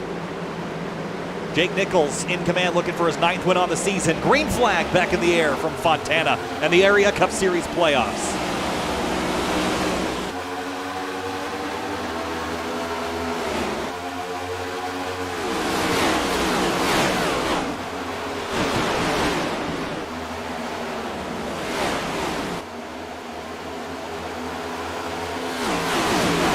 Chris Rabel almost wrecking off of turn 2 into the side of Alan Balancino. Saves it. Check up in behind them, though. Jake Nichols driving away after that restart, but you can see just how... Oh, look out, guys. The 17 sideways in the middle of 3 and 4. He's gathered it up, but everybody splits the difference around the outside. And he lost a lot of positions there. That's not going to work out for him at all. But Jake Nichols trying to drive away from this pack. And the 17 of Sturgill, he had some help in and buoying the 23. He cut across his nose and forced the 17 to spin. Springer right up against the outside wall in 1 and 2. I'm not quite sure that's really the lane to go, at least this early on in the run. I think once the tires start to wear out, then you start moving up trouble the track behind him. That's going to be a big crash into 3. That's below the apron, too, so that's not going to be a caution. Somehow we avoided it. The 37, though, did not. Gets hooked off the nose of the 41 and went for a ride and likely a big hit there. He's in the grass now. He's just trying to bring that thing to pit road. And, boy, look at him fan out. That Springer's still trying to rip the top, try to get whatever grip he can on this early run. Hart's going to come up and block, but a massive run here from the 18. Yeah, I like that outside groove. I know, Finney, I think you're right about it taking a couple laps to come in, but it's coming in now. The 18 to the bottom of the 3 into turn 3 and to second place if he can get by Okresic, but he's on the bottom. That's tough to hold down there. So 14 slipping a little bit mid-corner. Here comes 18 back on him. Could try to get a side draft here or a draft from the 91 who's come down in front of him on the front straightaway here. The lap's ticking down, 15 to go at the line. Okresic with a massive push from the 3 of Hearts heading into turn 1. Got Eric Weiland down on pit road with an update.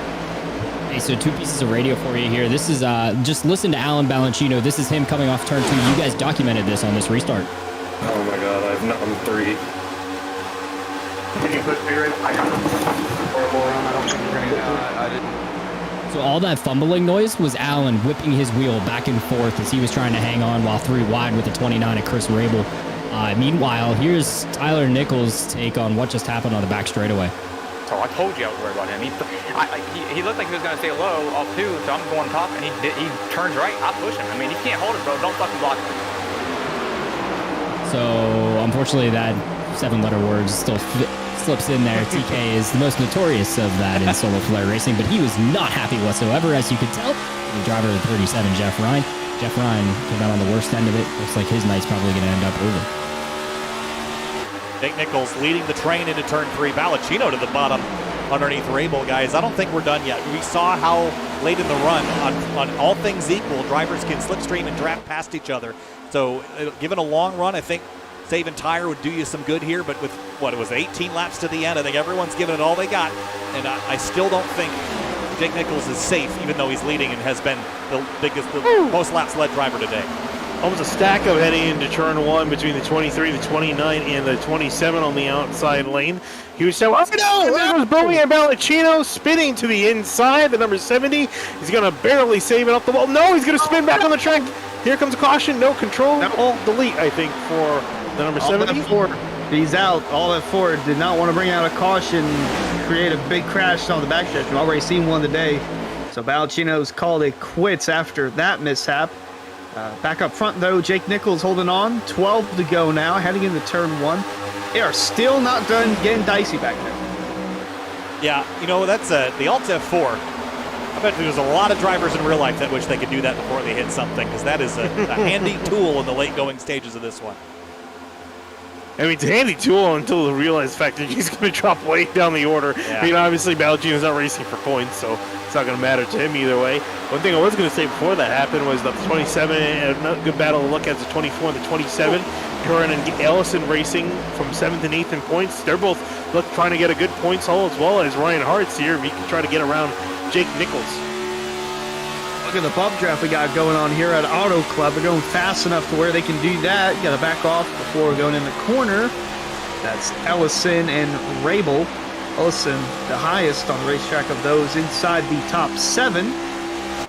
Gonna see if he can get a massive run here off the corner. Boy, it is tight up there on that top. Yeah, 195 off into turn 1. That's almost Gen 6 speeds off into there. Yeah. They're hauling Finian into turn 1. Holding the mail, I mean, everyone said these Gen 7 next-gen cars are a lot slower in the straight line, carry a lot more speed in the corners, but like you said, that's a huge amount of speed. And then 195 into turn 1. I mean, the Gen 6 was doing about 200, 205 into turn 1, depending on the package, as we continue to ride on board with these guys. Still, the battles have not died down. Ryan Hart's now looking to the outside of the 91, see if he can get anything here as we're under 10 laps to go. Eric Weiland back in with us with a word. Eric, any final updates? All right, so I'm just saying screw it. The swear jar is overflowing with dollars that these drivers are putting in. I'm not even worried about this bleep. Here's Brandon Bowie in the 23 car. And everybody's just so fucking aggressive right now, man. Yeah, well, there's only 11 to go. Yeah, I get that explained. So that's what's in the mind of the 23 and his spotter, Brian Chambliss, who didn't make the race tonight, but still made it out to help try to cheer his team on and spot Brandon Bowie toward what he hoped would be a win. But nonetheless, sitting 8th place, right in the middle of this pack, guys. He's looking for a place to go, but everybody's just so darn aggressive. He hasn't found a lane yet. He almost triggered an accident out of turn 4. That's going to get tight, the 8 and the 29. That was almost a crash there. Yeah, everyone trying to side draft very aggressively, especially this late on. It can definitely lead to a wreck. We're already seeing 1 or 2 drivers turn from side drafting gone wrong. As Ellison is holding the mail around the outside of turn 4, trying to make up spots. Oh, wrecking on the front straightaway potentially. Is that Dakota Ballard? Delonte Ballard, sorry. Delonte Ballard, he gathers it up. Great work there. Jake Nichols is loving watching this scrap in the mirror because he's trying to drive away from Connor O'Kresick. 27 car is way sideways out of turn 2. Rafe Slade and Ryan Hart's almost made contact there in turn 2. Hart's is on the move back. He's dropped all the way down to 4th. Could have been a lot worse there. They are not done leaning on each other. Meanwhile, O'Kresick's driven up towards Jake Nichols, not close enough to make a move yet for the lead, but he's driving away from this pack back here. If there was a... This is the best advertisement for iRacing's netcode. There could not have been an inch between the 8 and the other drivers on the back straightaway. Look at the 29 and 84. Oh, the race Shibu spun out.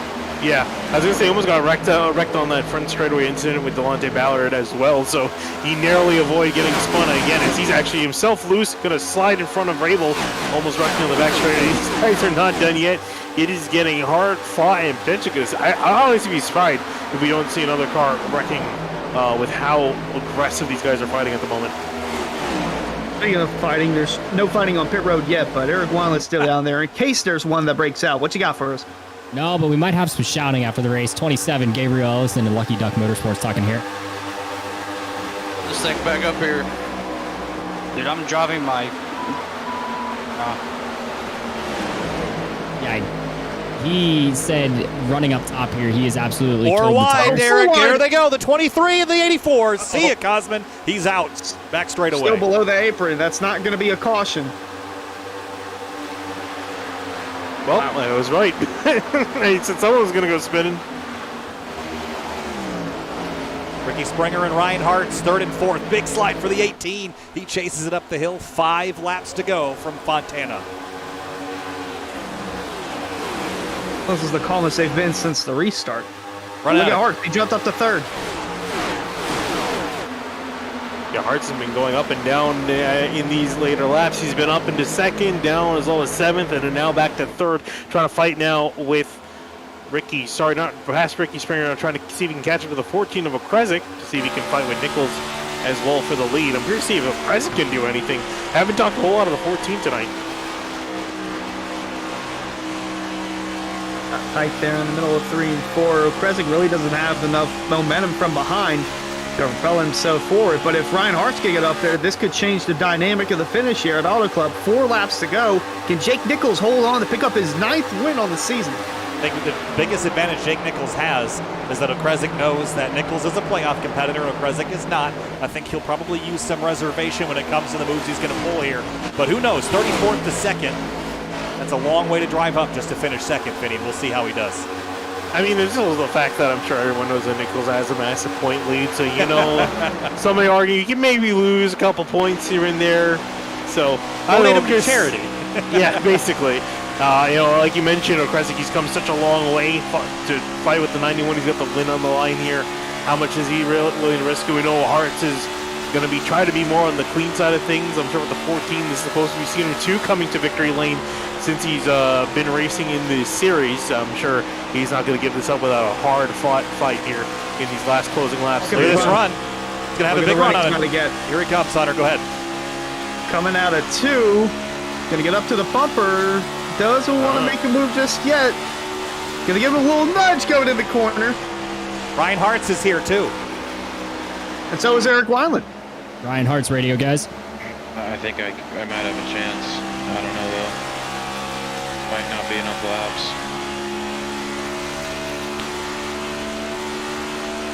I think he's got enough laps. It's been closing in bit by bit each lap. It was 3/10 a lap ago, 2/10 now. Oh, Okresic to the outside. What Ryan Hartz needs is for these two to get side by side. Okresic is going to do it here on the back straightaway. They're going to touch out of turn 2. Oh, Nichols sideways out of turn 2, leaving smoke coming out of turn 2. That's a lot of Hartz to get a big run to the inside of the 14. Hartz needs to clear him here into turn 3, though. He can't stay side by side with the 14, and he knows it. Oh, that's not going to work out. 14's going to have to get a run off the corner here, and 3's going to get tucked in right here. They're coming up on the white flag. 1 lap to go from Fontana. Jake Nichols searching for his 9th victory. The other 2 behind him searching for their 1st this season. Okresic right to the tailpipes of the 91. This is his shot. He's going to go into turn 1 right on the bumper of the 91, but he can't get there. He's going to have to try to upset the 91 either in turn 2 here or potentially going into turn 3. He's got to get a great run out of the corner. He can't quite get there, though. Down the backstretch for the final time. This is the perfect time to get a Louisiana dive bomb if you're the 14 of Okresic. Expect him to jump down to the inside. Here he goes. Going for the win. Okresic down low on Jake Nichols. He's going to turn him. He's going to turn him. He turns the 91 sideways. They're all in the wall. And coming off of turn 4. The checkered flag's waving. They're 3 wide coming to the line. Michael Curran on the bottom, Slade in the middle, and it's going to be Michael Curran getting the win. Are you kidding me? Auto Club. Are you kidding me? Unbelievable finish we just saw. Michael Curran went from 7 points out to locking his chance at the championship. What just happened? What did we just see? What just happened? Curran was P6 entering turn 3, and he won the race. Unreal. What just happened? From 7 points out to securing a spot in the championship 4 at Nashville. You saw that move there from Okresic. He had no wins. He's not racing for a playoffs. He's not racing for a championship. He's racing for a win. He was going for the win. And unfortunate that Ryan Hartz got caught up in this, but man, oh man, we're going to have some butt-hurt drivers here at the end of this one. Michael Curran led 1 lap in this race. I don't even think he led a lap. He led about half a corner. Man, I think that's probably got to be one of the best finishes we've seen in SimTV history right there. That's the top 3 racking out a turn 4 and then a 3-way drag race to the line. I don't think you can orchestrate anything better than that. And hey, guess who my pick was? The number 24. Wow, that was. You got to go back to a couple laps ago, heading into turn 1. Or coming out, it was either turn 1 or turn 2. Michael Curran got blocked, or not Curran, excuse me. Crescent got blocked by Jake Nichols, so he remembered that, and he was going to repay the favor, but I didn't think he meant to repay it in that way. But take a look at Curran's perspective on this last lap. Hey guys, here's Fazekas through this last lap. Just listen in. Fuck, I turned him. Ah, shit. Oh, fuck. Please, please, please. Oh my god. Oh my, all 3, side by side. And that's it. Wow. Are you kidding? Did you get that, Michael? What? Michael got it. Wow, nice job, man. Woo! And in the background there, if you could hear it, that was in-race radio. Jake Nichols, very disappointed with what happened with him and Connor O'Kresick. Yeah, you have to feel for Jake Nichols. You know, he led most laps of this race and was dominating, but, you know, you have to also consider that other drivers might view his advantages in the points and with the wins as expendable for their own good. And you see the 14 and then the 3, his opportunity dwindled there as he gets caught up in it. But that was just, you know, the 14 got in there, and that was the only way it was going to happen. But it just happened a little bit wrong. The 3, he saw the checkers and just couldn't get turned down enough as the 91 went sailing off into the wall, and the other drivers went to the checkers behind him. That was an unbelievable result. I think there's going to be a lot of drivers that wish it didn't happen like that, and a couple and that guys, wish it did. And think about how this is going to mess up the playoff picture going into next week as well.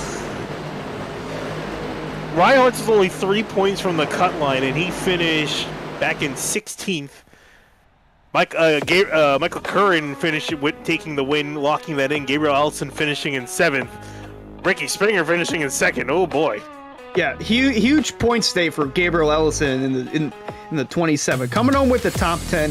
Weishart, DeLeo had issues. Ryan Hartz, Jake Nichols, not really going to hurt too much for Jake Nichols. He had a over 50-point gap heading into tonight, but nonetheless, still good finish there for the 27, Gabriel Ellison. His shot at a championship still alive next week in Richmond. Wow, that was a wild one. Locking yourself into the championship 4 as other drivers skid and slide around you. Travis Beckner rebounded for an 11th after having a pretty amazing day. Ryan Hart's P16 and Jake Nichols P19.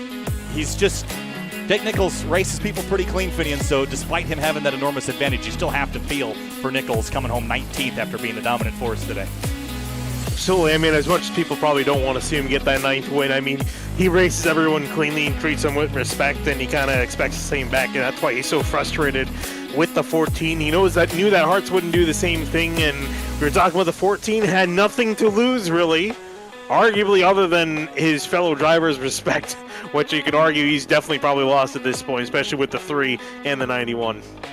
Well, in just a moment, we're going to talk to some of the drivers that were involved in this amazing 3-wide finish. Let's first talk to our 3rd place finisher. That was driver number 8, Rafe Slate, brings it home P3. 45 thousandths behind Michael Curran, who eventually won the race, Rafe, but wild finish. I was speechless. I'm glad that Hunter Sleppy picked up the tail end of the commentary there, because I didn't know what to say. What did you see out your windshield coming to the checkers? Man, I could taste it. I saw it. I had to get out of the gas, and Ricky and Michael just kind of parted me, split me, had the momentum, and I didn't. I'm watching the replay right now. You can kind of see when Connor and Nichols and Hartz all got together.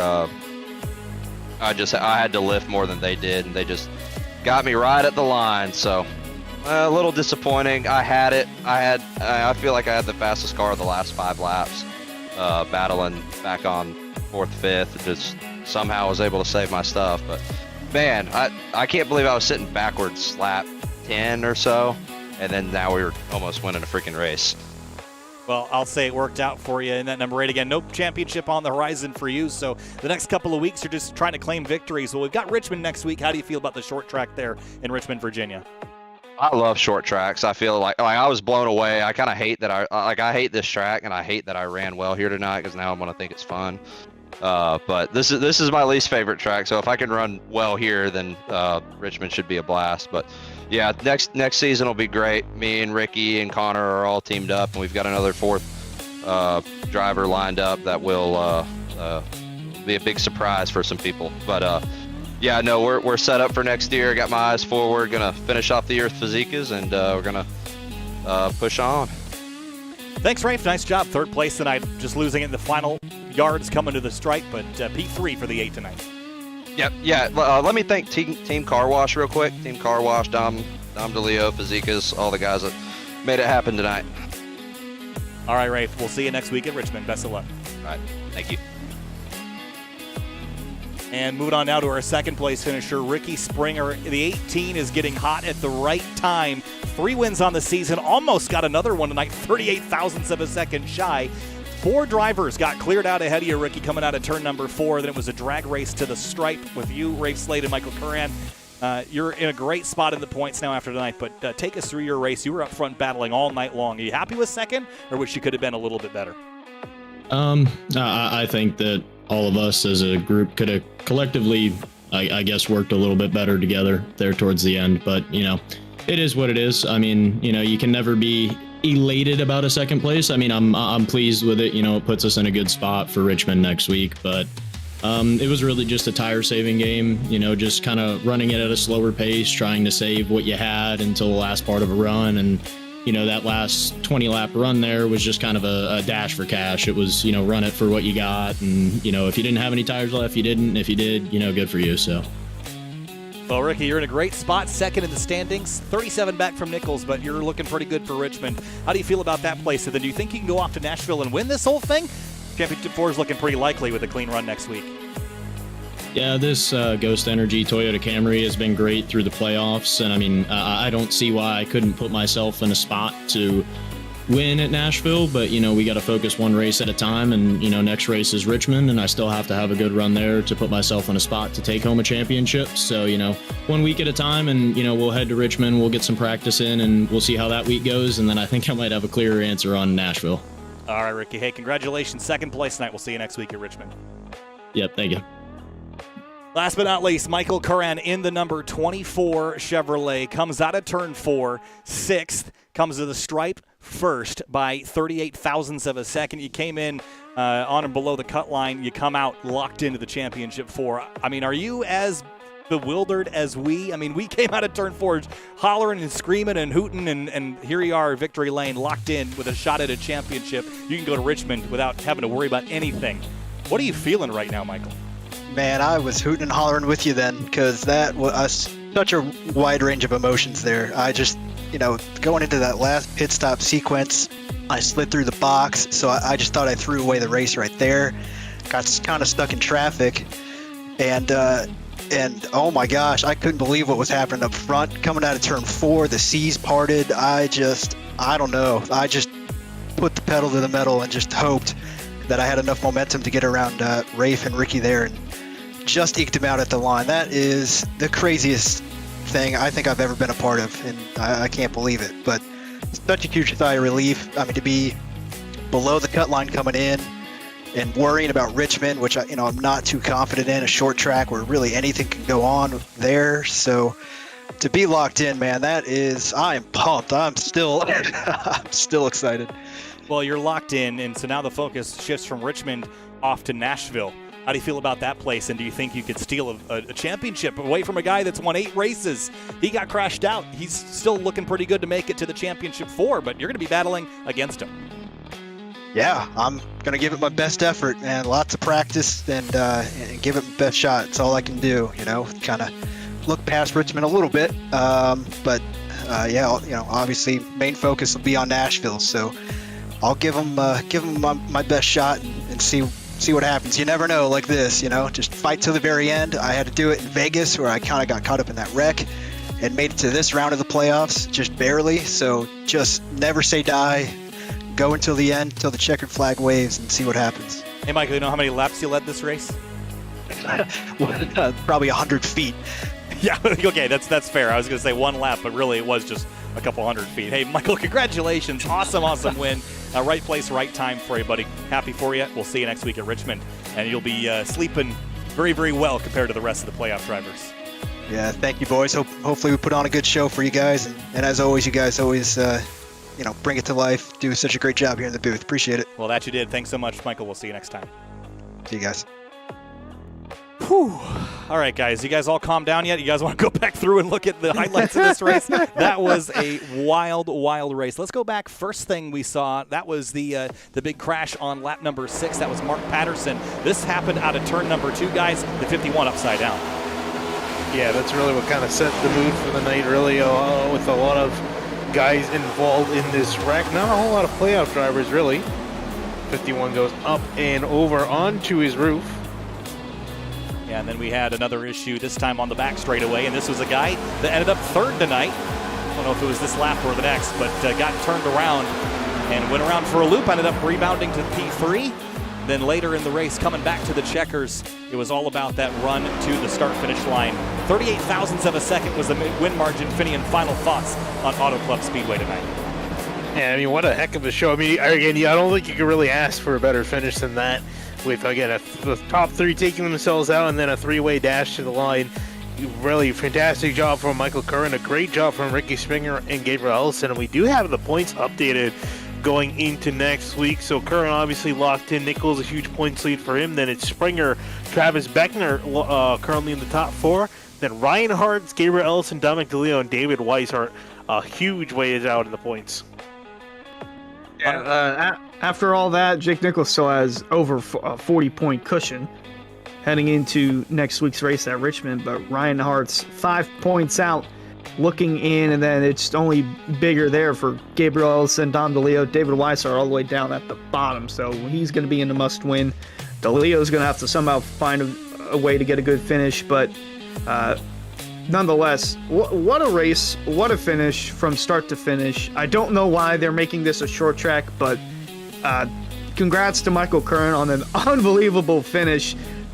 Again, 7 points out heading into tonight, and he just locked himself a spot.